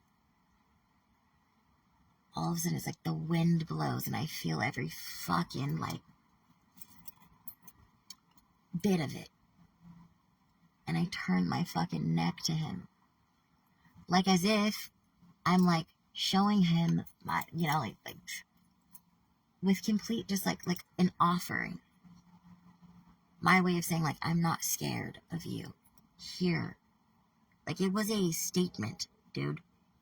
It felt like one of, honestly, the most erotic things I've ever fucking done in my life. Makes no fucking sense.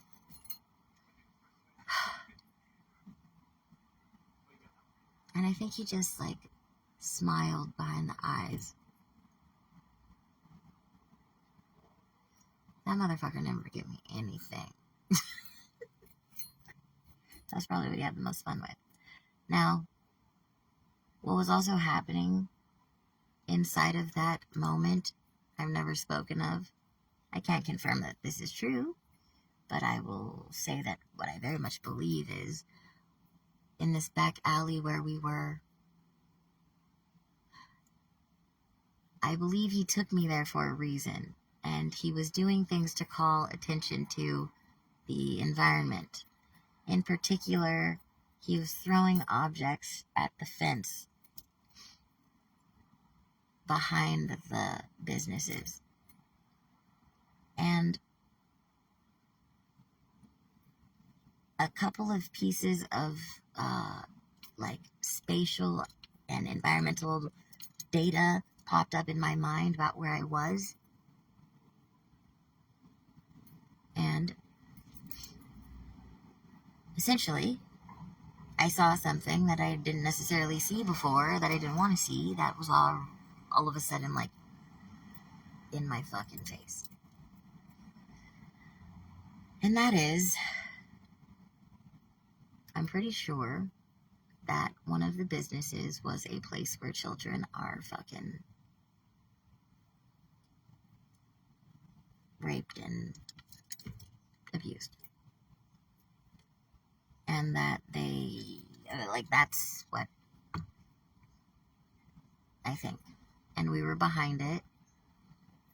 And what was in the energy, unspoken, was as if, like, Mitchell was bringing my awareness to that. This is completely unspoken. It was like something kicked up the memory to let me know where we were. And it happened by way of, like, my own memory in a snapshot of me walking by the business and just, it wasn't like a fucking memory that you, like, recall.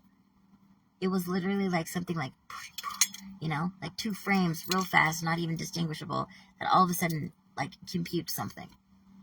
And the jest was, like, kind of, inside of it was like, you walked right by it. It's right there. You walked right by it. And you didn't see it. It's right there. And here we are, Rhea. Why is this important? Why does this add to the fucking moment? I just walked through the fucking cemetery, having a motherfucking meltdown and a fucking cosmic shift and and you know what I mean? I'm all types of shit.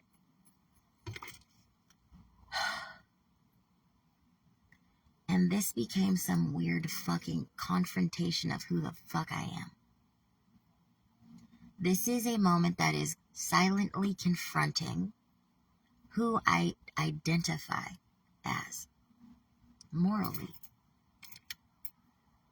That's what's really going on. Because here I am in a back alley with this beautiful boy smoking drugs, who's casually tossing these random objects into this barrel drum and also over the fence, which is catching my eye on a very shanty fucking shed type thing, where perhaps people or things are kept. And I'm seeing a business in that area, and I realize I saw something. I must have seen something that I didn't register. And it's like he's showing me, well, here it is, Rhea. Noble one, what are you gonna do? Everybody's so bad. You just want to save the children. What are you gonna do, Rhea? You gonna sit here and smoke drugs with me and ignore it? Or are you gonna do all the things that you say you would do? Because, you know, what are you gonna do?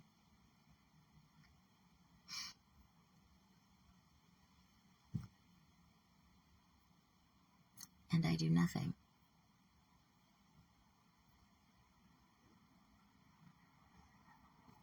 Nothing.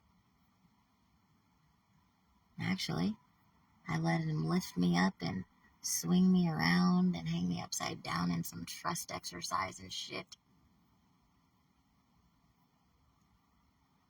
I let him place the fucking genie bottle glass pipe fucking bong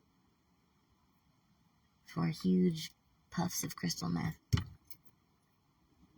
I look at his tattoo on, I think, his left forearm. It's Anubis. It's Anubis. With one difference. It's got a rose and a snake. And I know he's been initiated. And my mind keeps going back to James. James is his teacher. James initiated him. And obviously that doesn't have to be true. It just is telling me how I'm identifying, like, the hierarchy or whatever. Shit that I don't understand. This is Mitchell, and James is, you know, someone that would train him. He's like such a James protege, dude. Goddamn. From the beautiful goddamn cock to the chiseled fucking body to the, like, ability to whatever, the enchanting, the strong, the motherfucking immune to sexual advances and beyond, yet not, and all the motherfucking things, dude. Ugh. Yeah. Seriously. Like, my fucking temptation. Ugh. Seriously, my fucking wet dream. Smart, dangerous, strong, sexy, transcendent, fucking bleh. You know what I mean? All that shit. Oof. And I give him my neck. But here's the thing. I expected to have some crisis of conscience or some shit. But I didn't. I didn't feel bad. I wasn't like, oh shit, I'm not who I think I am. I didn't go run into a burning fucking building and rescue some kids or call the cops or whatever. No. It also didn't take anything away from me. Like, and I am a fucking phony. It checked me, for real. Humbled me, yes. And also just showed me something about myself. I can be an idiot, but not always. I still care about kids. And I give a fuck. Because I personally think it's bitch made to pick on shit that's littler than you. That's just my fucking personal feelings. I don't think it's fucking fair. I think it's fucking lame. I think if you're gonna fuck something up, kill it, or fight it, it should be able to fucking speak, protect itself, and be somewhat fucking evenly matched. That's my personal fucking feelings. It's not because I'm just like, oh my god, a saint. No. I think it's fucking just bitch-ass coward shit. I don't give a fuck if they taste the best. It's just fucking no, dude. My feelings. My opinion. So, I also deeply relate to feeling helpless and powerless and not having anyone fucking protect you. That could. It's not fucking fair. And fuck, I know it's not about fair. But like, so I got a personal fucking vendetta and investment. Because it's fucking bullshit. Especially when you feel like you're fucking fighting giants. And you have no fucking chance. But you do a lot better than you fucking should have, could have, and had you perhaps had a couple more inches or a little more time ripening on the vine, you probably could have taken one of them. So, like, give a motherfucker a chance to fight for their life. Like, that's gotta taste good too. You know, the fight, the passion, the desire, whatever. But, so, yeah, like, I chose not to. And I didn't find that I was just some fucking sham. I didn't find that I was just some, you know, virtue signaling pussy. I didn't find that I was just some fucking degenerate who cared more about drugs and the distraction of some beautiful goddamn fucking dude. No. I found that I was a little bit of all the things. That I cared about kids.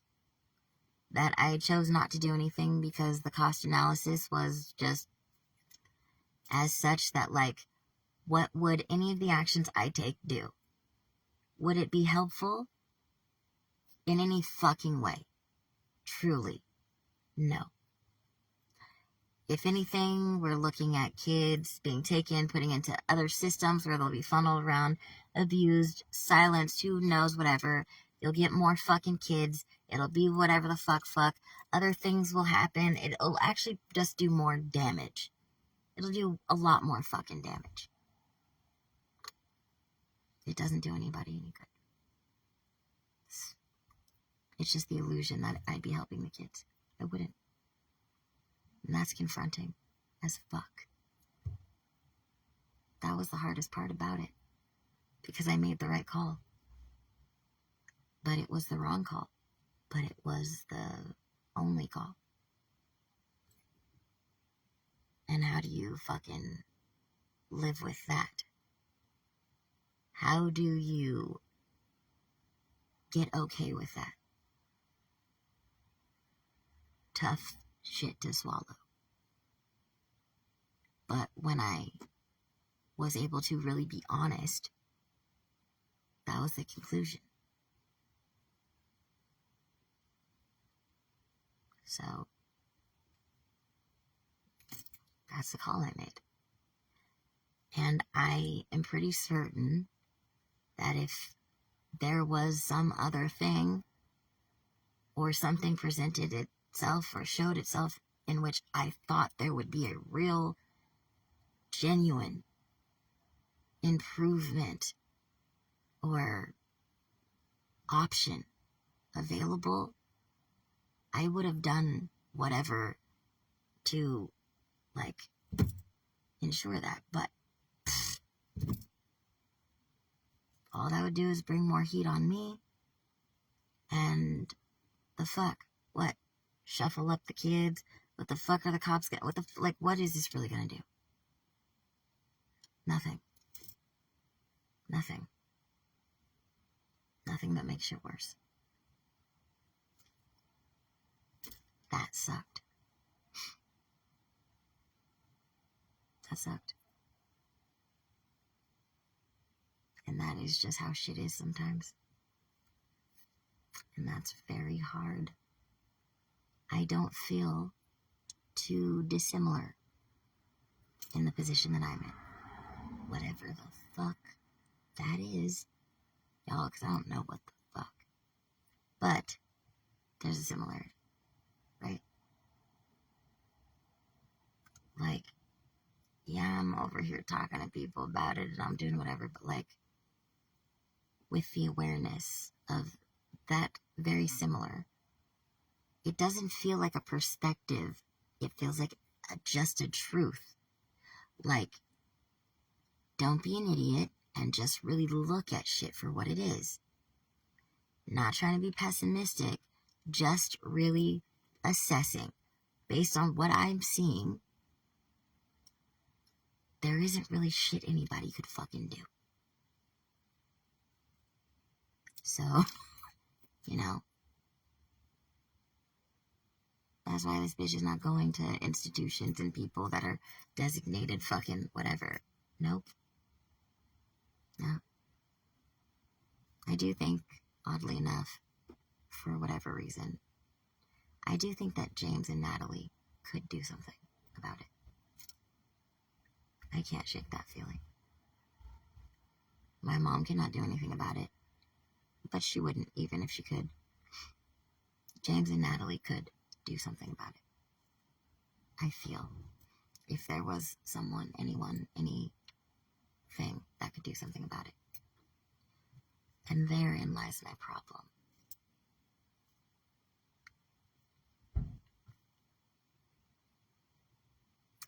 There lies my conundrum.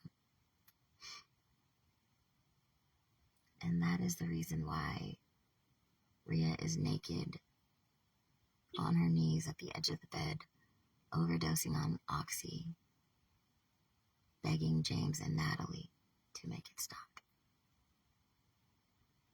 Because she cannot fathom anything being able to stop this besides them. For some reason, James and Natalie can make this stop. Death. Or whatever. So I call out to them, which effectively makes them my God.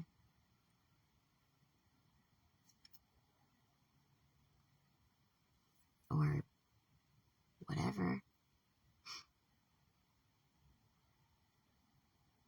Because as sure as people must believe their God can make things like that stop, I can't relate because I don't like the shit, you know what I mean? I'm not fucking around. In that moment, I called out for what the fuck I needed to call out to.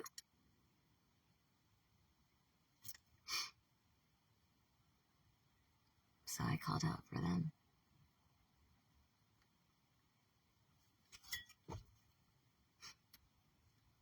Isn't that what God does? They do it. God does it to you. And takes it away also.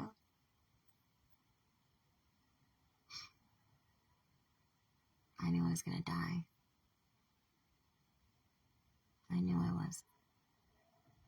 I knew I was gonna die. He knew it too.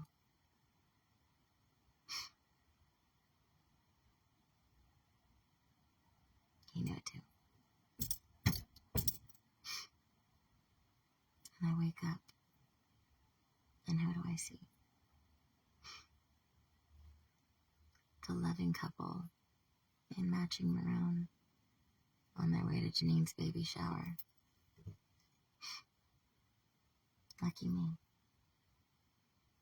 An errand on their way.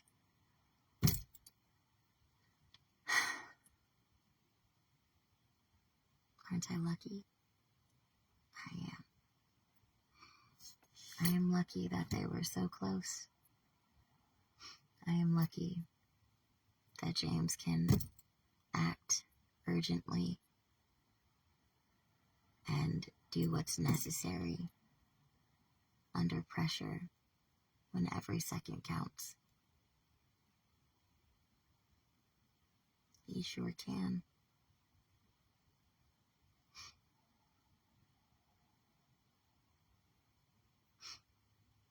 Yeah, if it wasn't for that yogurt. If it wasn't for that yogurt. I mean, I was blue.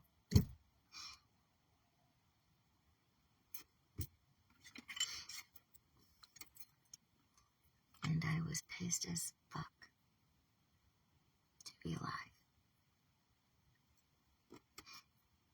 So fucking mad at James. So mad for being alive.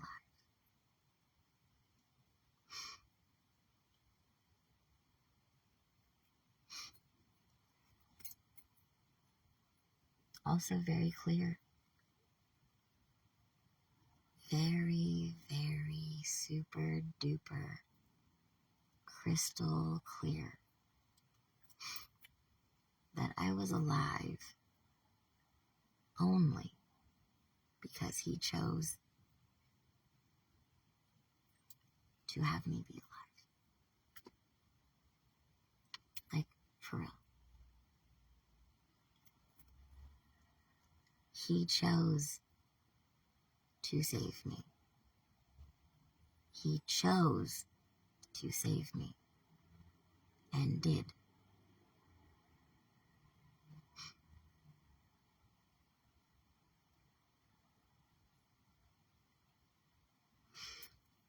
Motherfuckers don't understand. I'm not being cute talking about being a slave and shit. I'm not being fucking cute when I say, don't you fucking understand why I fucking say I feel like I belong to him?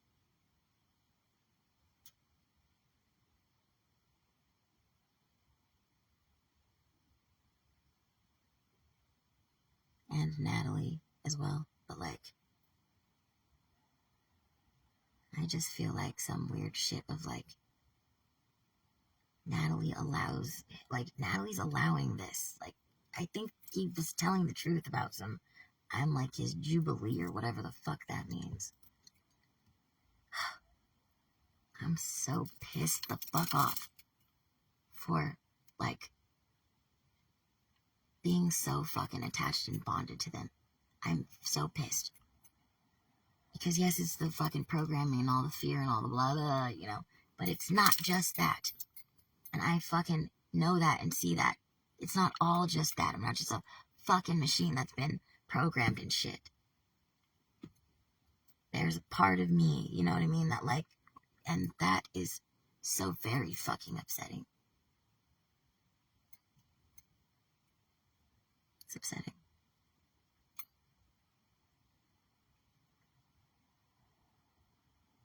It's so upsetting. I don't even know what to do with it. I don't know if I'd call it love, but it's something.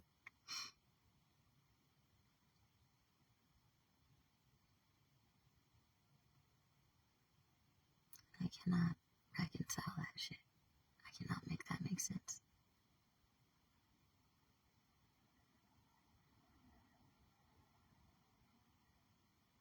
I don't know what it is.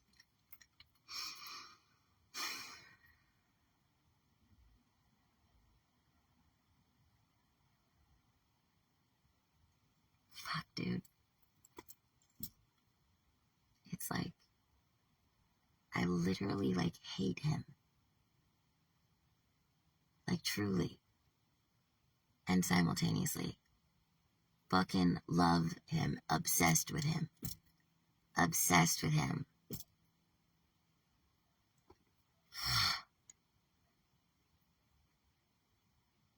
There is not, like, there can't be one and not the other. They're together.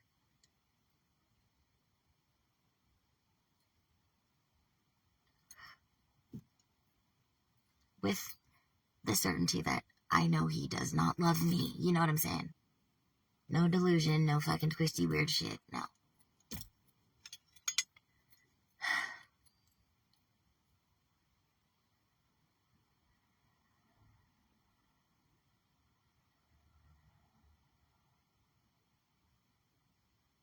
I mean, sickly, fucking uber obsessed with the lengths they've gone to and what they've showcased. Sickly obsessed with these two assholes. Because they have fucking destroyed and recreated my fucking entire world so many fucking times. Yo, on this fucking street itself, you know how many fucking places I've been here? How many fucking experiences I've had just sitting in the fucking car here? This world has fucking transformed straight the fuck up so many fucking times. Just right here. Fuck you, I'm 38. Fuck you. I'm like 822, man. And, I don't know if I'm talking regular lives. Nope. No. Because I tell you, just like that shit at the fucking Holiday Inn in Antioch, or not Antioch, in fucking the Sacramento area, where I almost died in the car. You know what I mean? But yet there's a fucking tow truck right behind me. I didn't call one. How'd they know? They be on that shit. That whole whatever the fuck network shit y'all are on. What am I talking about? Oh. An example. Weeping from my motherfucking guts for 6 fucking hours straight. I'm a bitch who doesn't cry. I can't fucking speak. I can't say a fucking word. I'm crying from like, lifetimes ago or some shit. I'm not joking. That's what it felt like. Like, this is not even from this life. This is a fucking sadness that's carried over. This is so fucking old, man. It's so old. I can't even fucking speak. I'm talking to James. And I fucking hate him. I don't know what the fuck timeline I'm talking to him through. I don't know what fucking time I'm talking to him through. What I mean is, like, where the fuck is he? Where the fuck am I? In the time-space continuum, I have no fucking clue. I don't even care. Because this asshole, his fucking voice is literally the only goddamn thing that I can fucking hang on to. And I fucking hate him. Because I feel like he's doing this shit to me. Not on some victim shit. On some, like, these motherfucking hallucinations, if you want to call them that. They're not quite hallucinations, y'all. There's different kinds of motherfucking, you know, whatever experiences that I've had with James. From the fucking, you know, having sex with him, geometry, visual, building world, that was a particular kind of thing. To, like, the dream shit with Natalie. It's different. It's not a regular dream. It's not a lucid dream. The fuck? Natalie only shows me that she's there when she fucking wants to show me she's there. Like, she literally is, like, invisible, but then, like, lets me know she's there, but, like, and I'm aware that she's only fucking letting me know her presence is there, because, like, dude, but when she fucking shows up in my dreams, it's not a real dream, it's a different kind of a dream.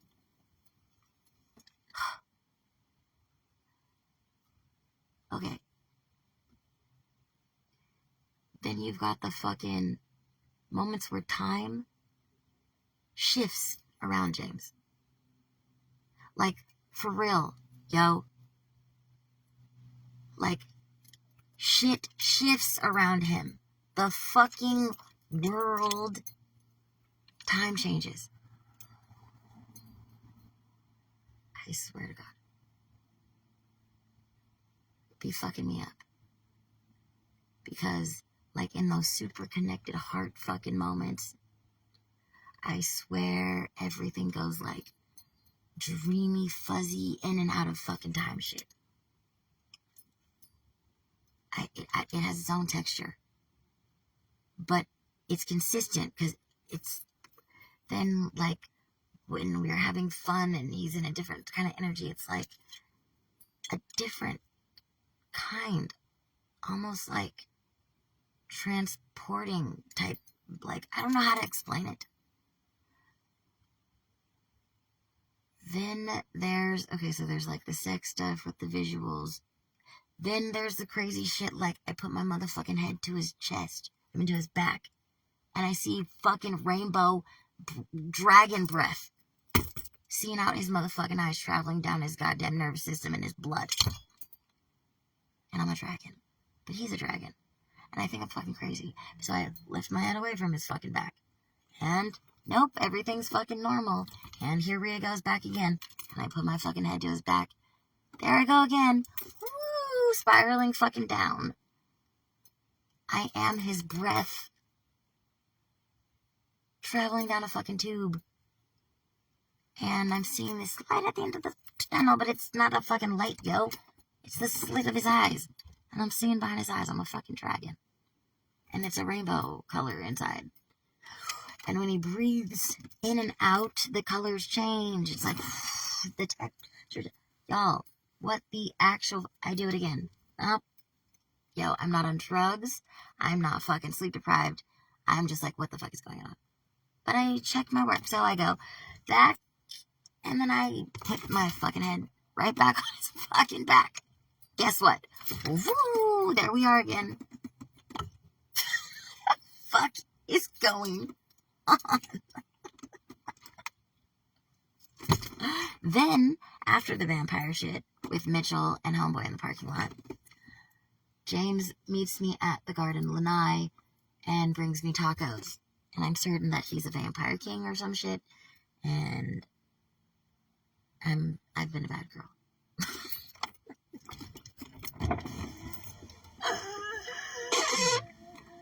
Brandon? Nope. No. And he hasn't been back? Nope. And he Are hasn't. you okay? No, I'm not. But I'm trying to go with it, Debbie. You Shit what? is fucking crazy. No, I'm not okay. But I'm going with it. I'm rolling with the fucking punches. Okay. Okay. Okay. I hope he comes, because You hope what? I hope Brandon comes. I don't think he will. But the police are going. Remember. Yeah, I'll let him know again. And Did you let him know the police were going? no, I didn't. No, I didn't. You could let him know I love him. I will definitely do that. I'm sure he knows. I think he knows. Yeah, I mean, he'd have to be so stupid to not know. Okay, I'm gonna go back upstairs. Okay. I'll call him a few more times, then I'll go away. And the landlord wants his rent. Okay. I don't know where we're gonna go. You're not gonna go anywhere. Okay.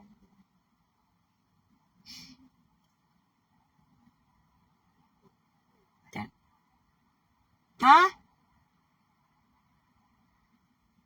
I'm using the cell phone. I don't know the number.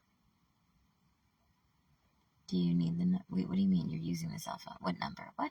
I'm using the iPhone For what? to make calls on, Mm-hmm. and I don't have the number. What number? The telephone number. For Brandon? No, for my cell phone. Oh. So if you have to get hold of me, call at the window.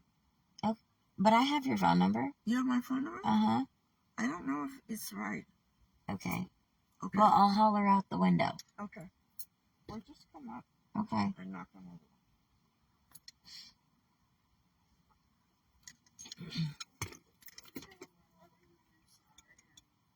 I'm sure he's sorry and stay safe. I will absolutely. Yep. What? I will absolutely tell him that. Okay. Call to the police. Hmm? One set of police saw the bruise on my arm, but it's not very bad, and they realized it wasn't very bad. So, I had that's it. Okay. Okay.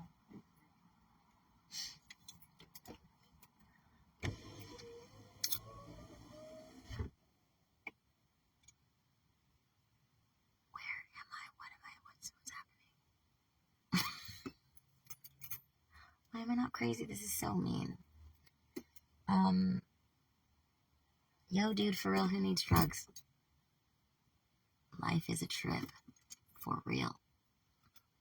Jokes all day.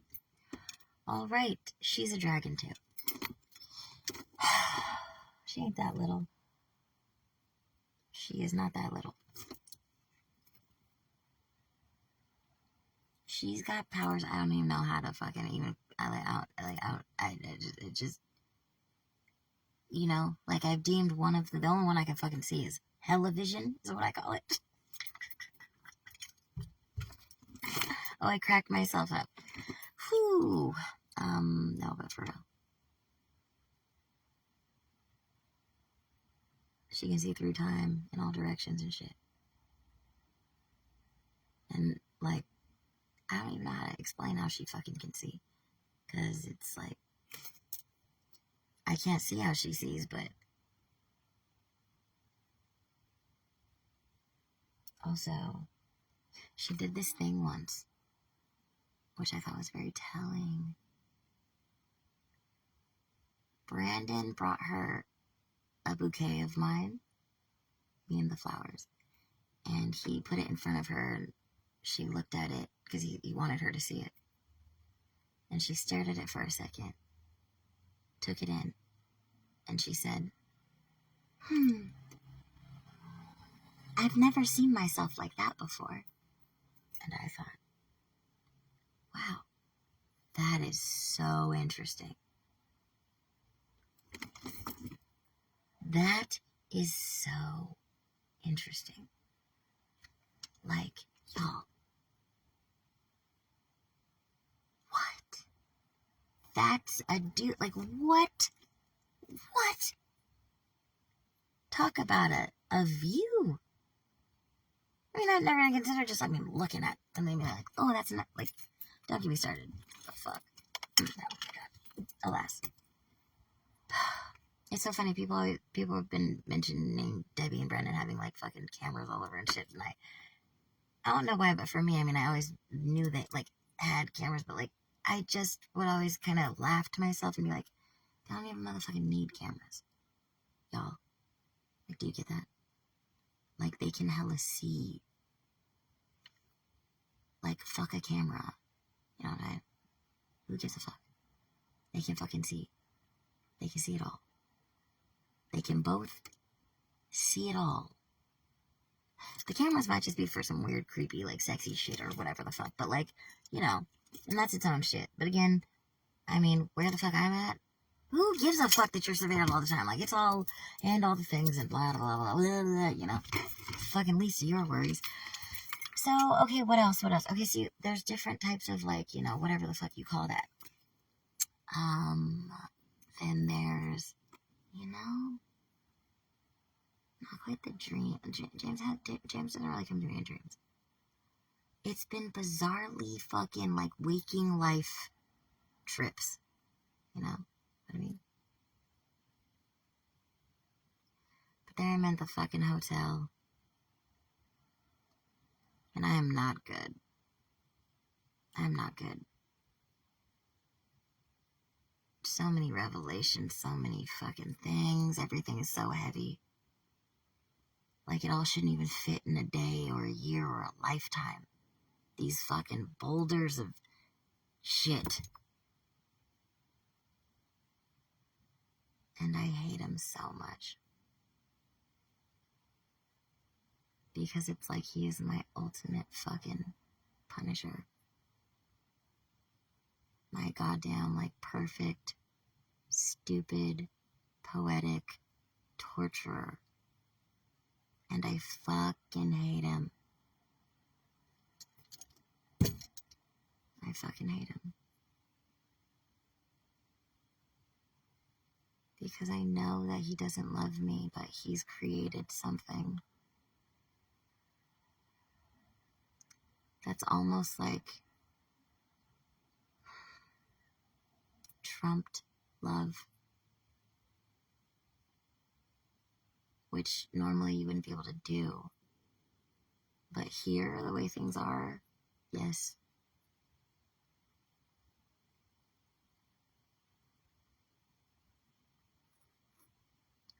I hate him because he built something so fucked up and beautiful for me.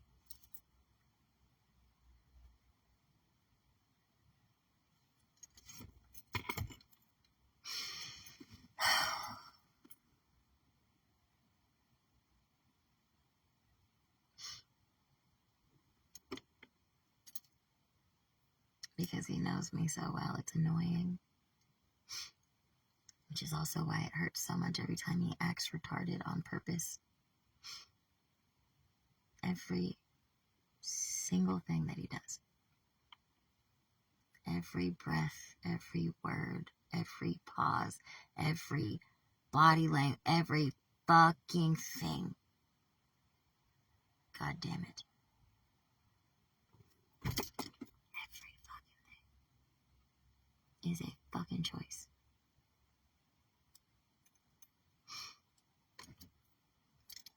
And these assholes are show-offs.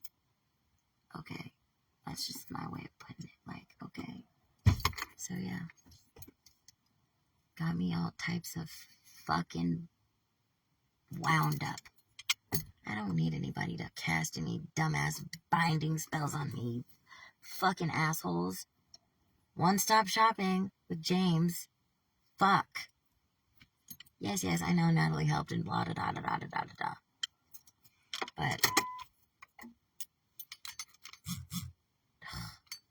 fuck, dude.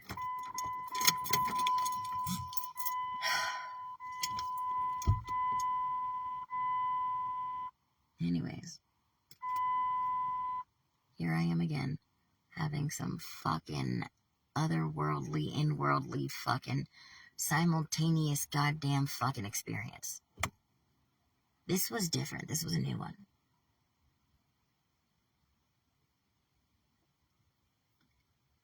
I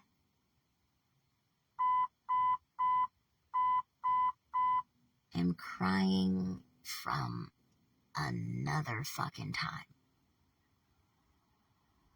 And now, that's what it feels like. I feel like I am never going to stop weeping. Ever. And from a place that, like, some people never even access.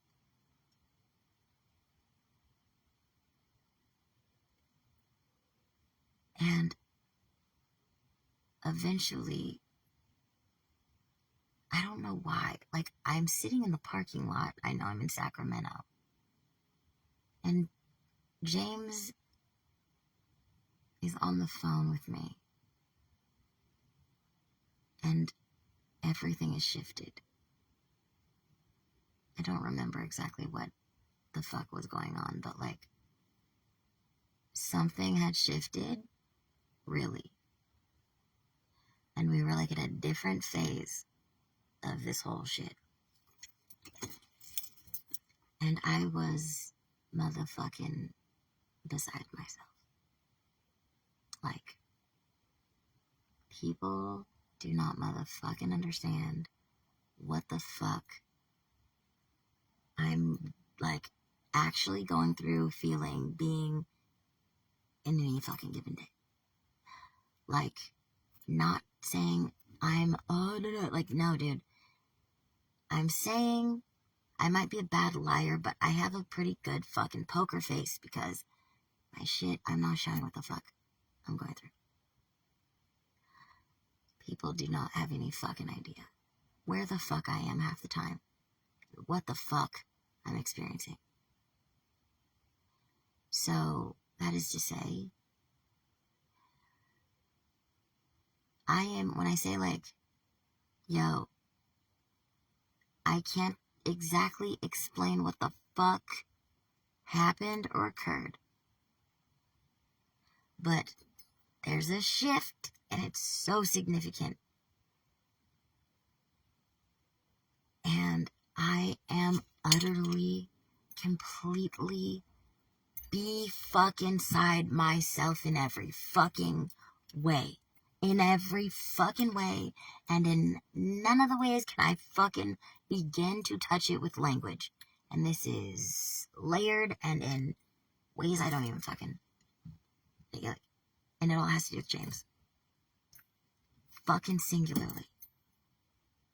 I am so profoundly out of sorts.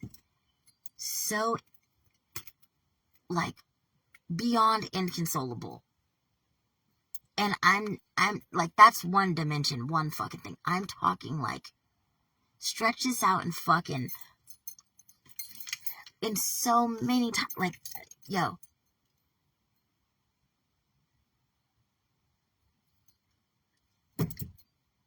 And what it looks like is me just crying, weeping for fucking 6 hours. But no.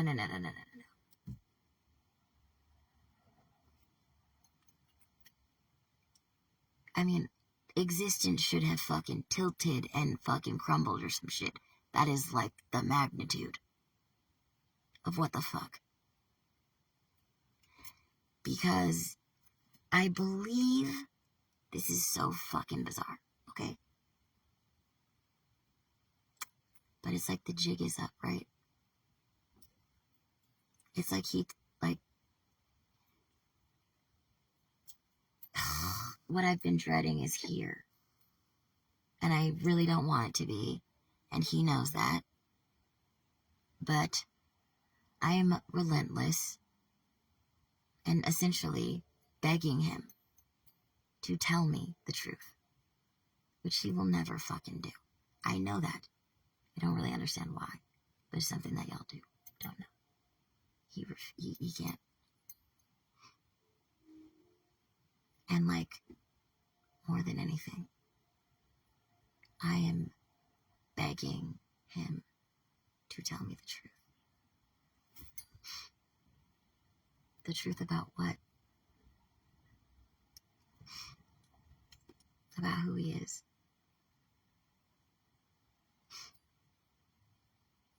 And I know the truth. What I'm really begging him is to change everything in existence to make it not true. With every fucking thing in me I can imagine, conceive, be, decide, everything.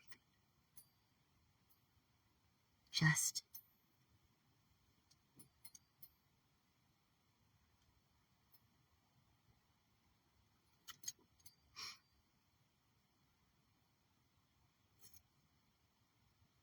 and he's not going to tell me either way. I am trying to literally, like, reshape the fucking cosmos. Because I desperately need to know the truth. And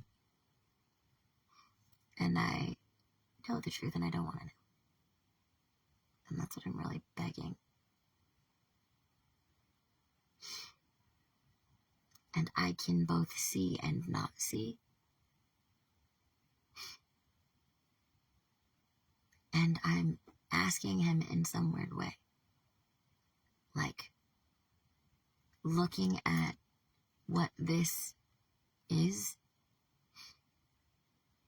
And essentially, like, saying, is this what the fuck it is? Like, for real. Like, what I'm looking at right now, what I'm experiencing, is this really what the fuck it is? With, like, no chance of it ever fucking changing. It wouldn't mean anything to anybody else. There's a lot more in it. But just imagine that, like, deep, inconsolable, beside my motherfucking self in every fucking timeline, dimension, life, like, shit, I can't even, like, just imagine whatever the fuck would take you to that place. Like, arriving somewhere like that would kick up that kind of, too big for your body fucking experience. And then looking at the person being like, is this what the fuck? Like, this is it. This is really what it is.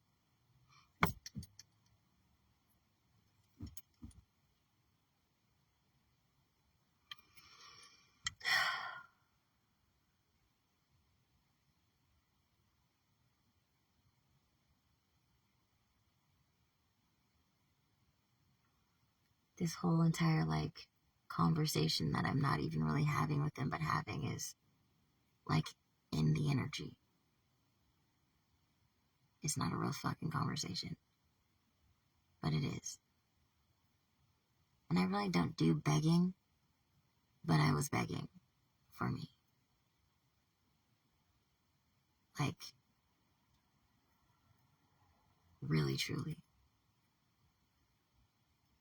And in this energy or space or whatever the fuck, I know I'm asking him, just even engaging in this fucking conversation, if you want to call it that, is me asking him to be something I know he's not. Like, to even have this conversation is not actually, like, true to who and what he is. Like, that's how off I am. That's how, like, this is not who and what he does, you know?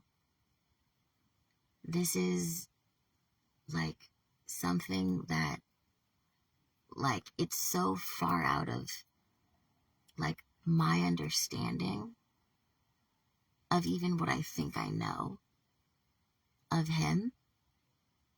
I don't know how to explain it, but, like, that, like, the only way or reason he's even, like, indulging this moment has nothing to do with compassion or love or anything. And more of, like, a matter of fact understanding that, like, it's not quite pity. It's more of, like, looking at something that's, like, you just don't fucking know. Like, you have no idea. So, like, I'm not gonna necessarily, even on the Punisher, right? You know what I mean? Like,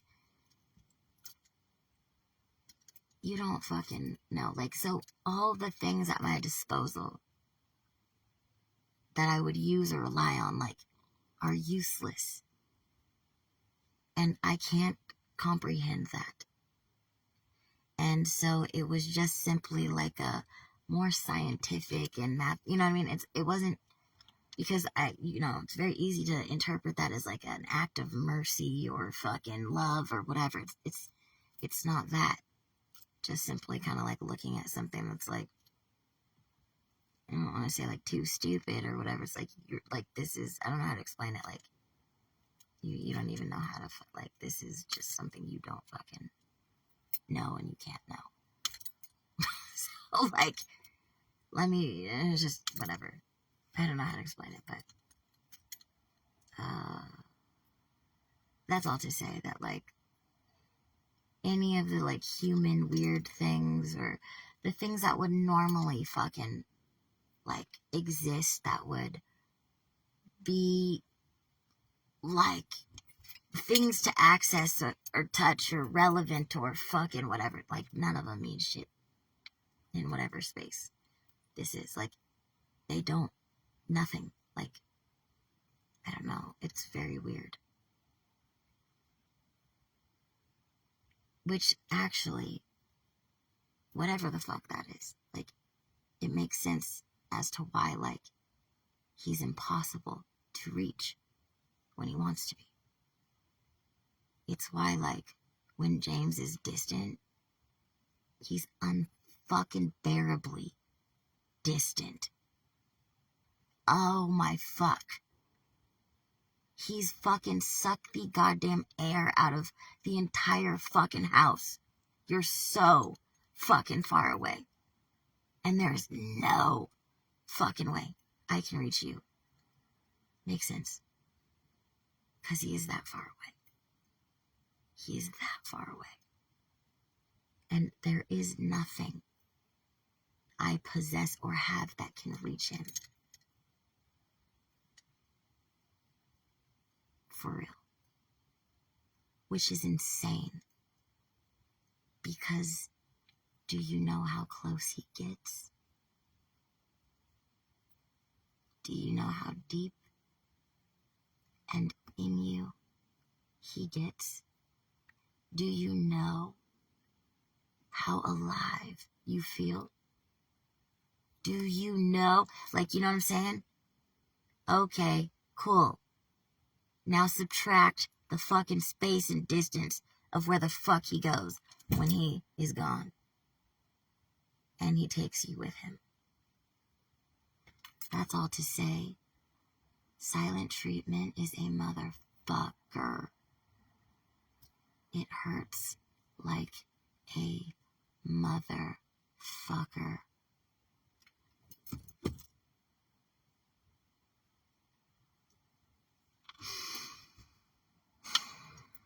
Anyways, he gets me a hotel. Oh God, his voice even sounds different. His voice even sounds different.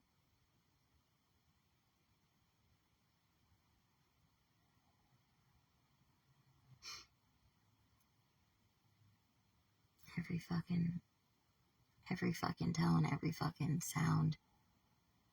I am like scouring for the faintest, like, anything that feels good or whatever that I recognize, you know? Gone. All of it. Nothing. Nowhere. In any of it.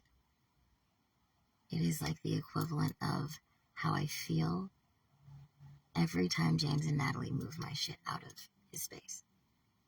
It is what I fucking mean when I say that when I returned to his space, or I saw the picture Jordan sent me of the garage after they cleaned it up, I'm looking at like someone cleaning up a crime scene. I don't know how to explain it.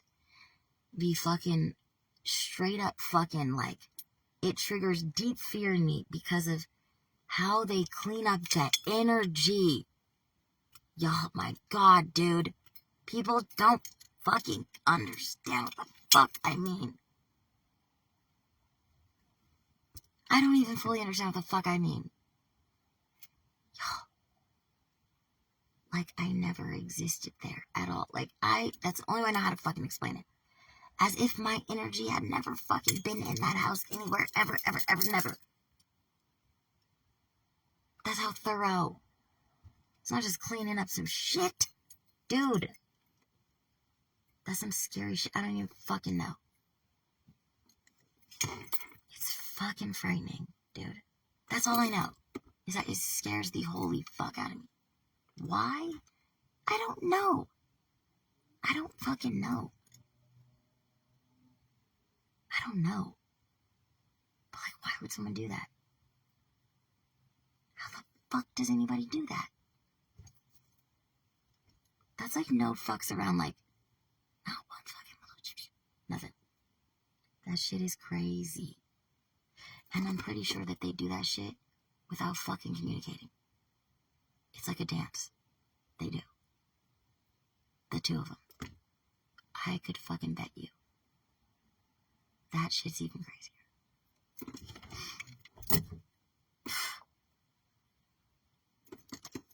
So, anyways. Like, I'm dealing with the different shames now, you know what I mean? And so, it sucks. And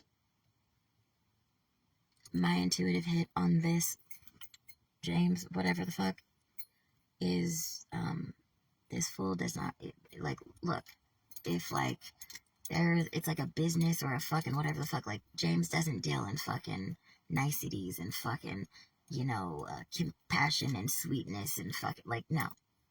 It's not his shit. He doesn't do that. It's like, I don't know. Like, he doesn't do it. At all. So, I don't know exactly why he's giving me the hotel. Like, why he's putting me up in a hotel. I'm not really sure. Because, again, this is all fucking brand new. And I don't really know. Because all the old things don't fucking apply. Even, like, the fucked up human James version that's running around, like, fucking secretly destroying my motherfucking life. Like, I thought, you know what I mean? Even, like, that character is not like who I'm dealing with. It, like, is, but not. It's because, like, certain things that applied in that role don't fucking apply here. And I don't know what the fuck I'm dealing with. I do know that my least favorite aspects of James are definitely present. And there's a whole other bunch of shit that I have zero clue about.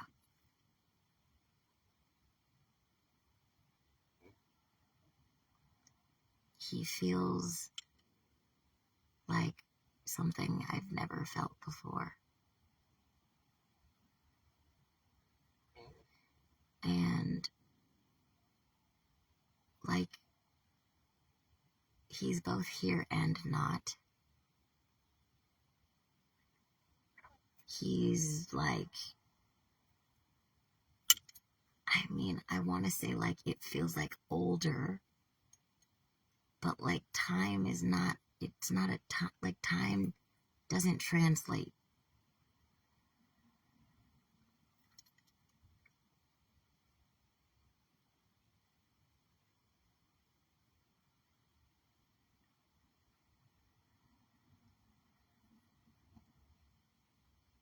I feel profoundly insignificant. Not in, like, a normal way, but, like, in a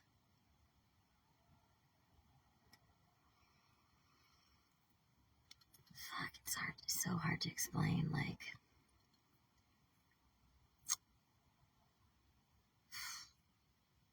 so very difficult to explain. It's not normal human, and, you know, I feel insignificant. It's like some, God, how the fuck do you, anyways, I just feel like not a human at all, but it's like, God damn, it's not like I'm being treated inhumane, because I want to say that he feels almost machine-like or cold. It's complicated.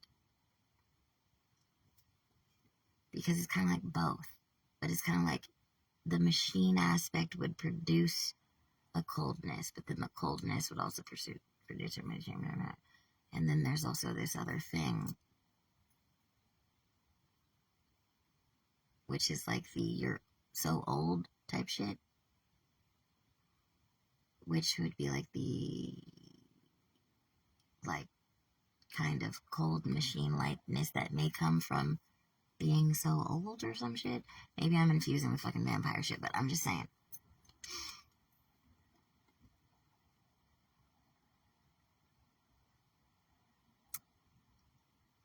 And there's this weird, like, I mean, it's like I was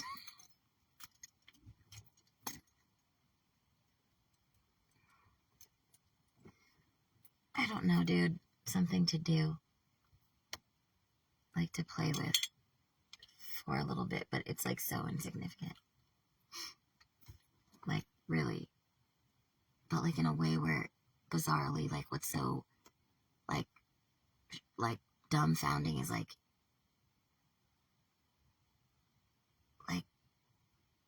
it doesn't mean, like, it's not personal.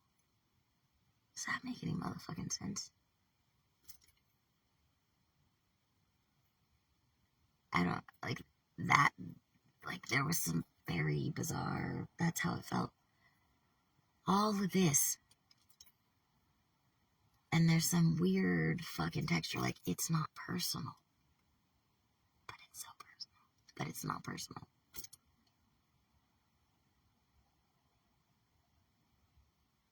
So I guess there's like, there must be some type of people here that like straight the fuck up are some whole other shit. For real. And like, yeah. Straight up. I mean, like Westworld type of shit. Like, I'm just, like, we're, like, just to do whatever. You know what I mean? Have, like, whatever the fuck kind of experience. To destroy and build and create and love and whatever. And then, you know, it's kind of like, no big deal. Like, it's not even psychopath shit. This is, like, some whole other. And it's not even personal.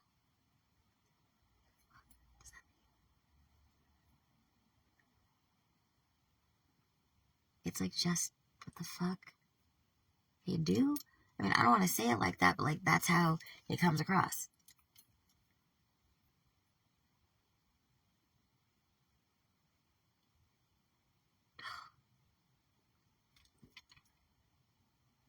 Baffling, I don't know. I'm alas. So, this is all to say, I don't really know what I'm dealing with. And it's very likely, and I'm hoping, that I'm just fucking crazy and losing my mind. Now. So, I don't really know why the fuck he's putting me in a hotel. I have no idea. I think he may just be cutting me some slack. That's not quite exactly what it is. It's not because he cares and he loves me and he wants me to be okay. It's not because I've been a good little girl and fucking, you know, whatever the fuck. Nope, none of that. It's like, again, I don't even know how to fucking. It's something else, but whatever. He's thrown a bitch a bone. I don't fucking know. And I think I'm just crying. I know I don't say shit. Because I couldn't. God, he sounds so different. I hate it. Not quite as mean as he can sound when he's trying to hurt me. With his fucking sound. But a different kind of excruciating.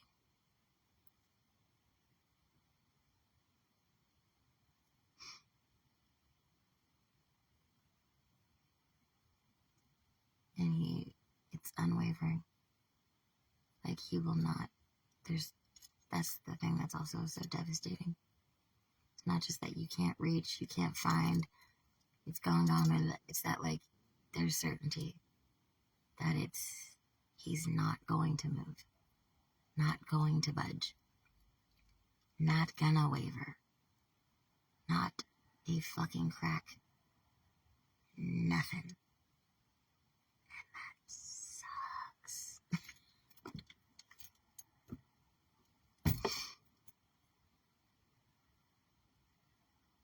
I think this is the most bizarre thing. We didn't have this conversation, but yet we had this conversation, or I don't know. Because this is also, let me skip ahead. I had like like my mind has a black spot in it. Like, it's straight the fuck up really like somebody erased something. This is not how I normally describe shit. If I said I couldn't remember, it'd be like, I can't remember, I can't recall. No, it's like there's a fucking hole in my fucking... So, what it feels like is like, I think 007 did give me a reward in the form of some kind of acknowledgement in the form of conversation of some kind, and then took that shit.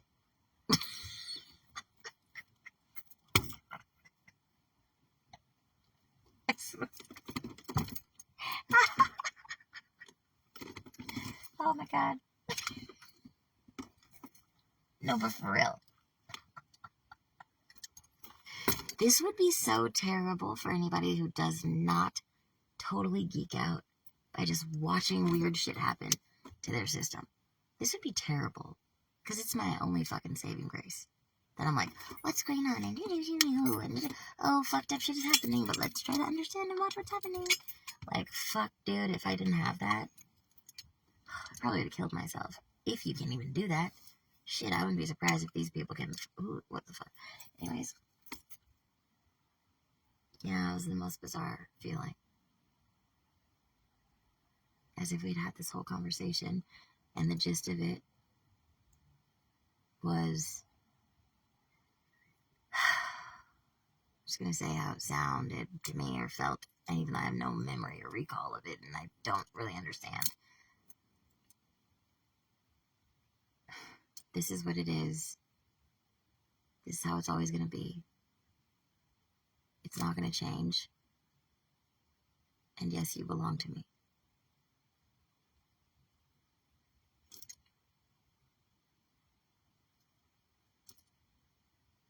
Straight up. Like at my worst fucking pain. And like shit I can't even comprehend. This is what it is. Yes. No, it's not going to change. It's always going to be like this. And yes, you belong to me.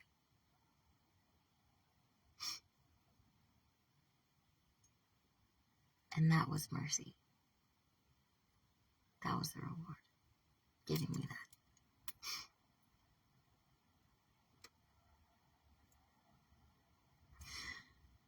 So it's like I had that experience.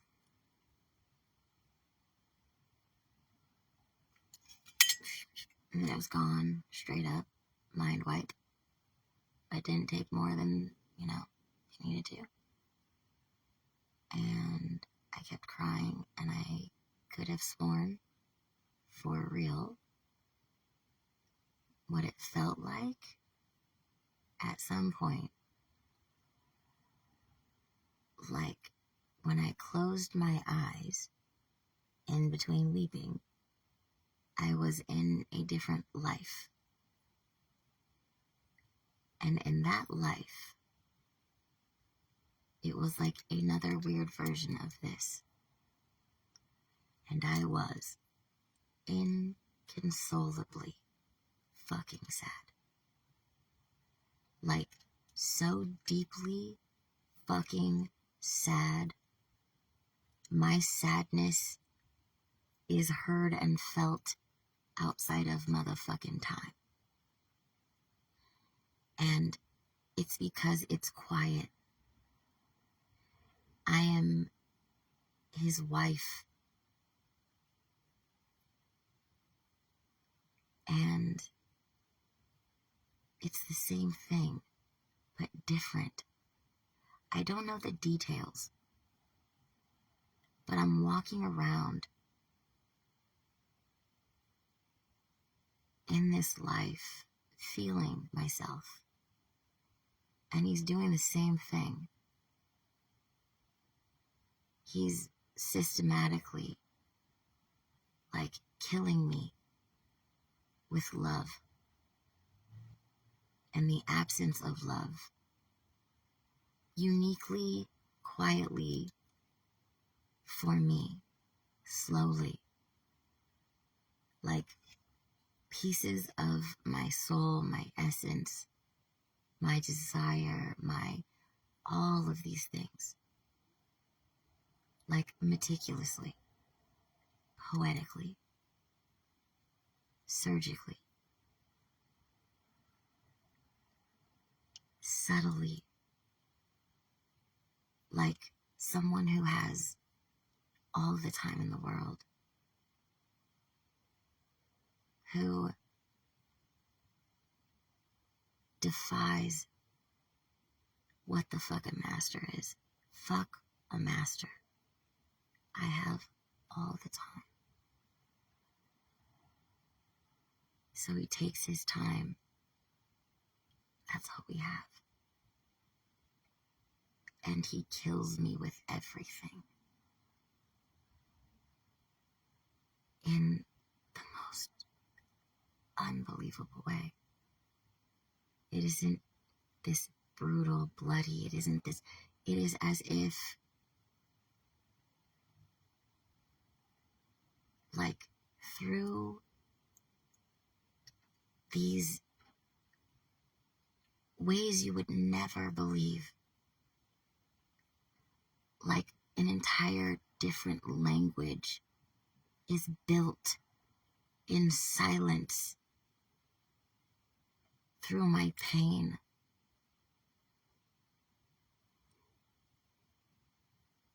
I don't know how to explain it.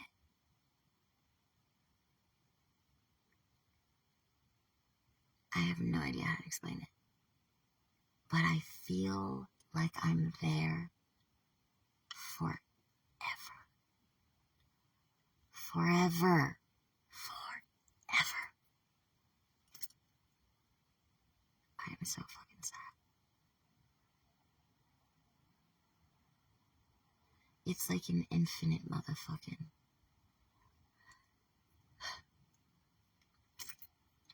And there, the only thing I recognize is this semblance of a similar feeling, which is, how the fuck am I in a body? How am I alive to endure this? Because it's another gift, you know?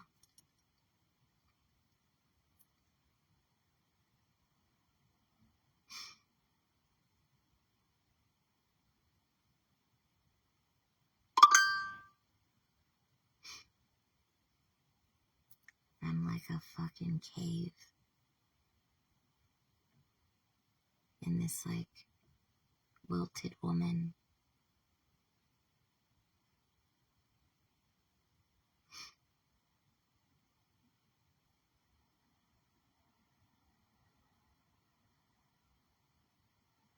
I think. Oh, Jesus Christ! Fuck! Fuck. Y'all are too much. Great. Another friend. How are you? I apologize. I did not mean to scare you. It's I'm alright. so sorry. How you doing? Terrible. How are you? Huh? How are I'm you? terrible. How are you? Are you on the phone? Yep. What's up? Roses. I guess I'll just see you when I see you or talk to you later or something. Well, what were you gonna like? Huh?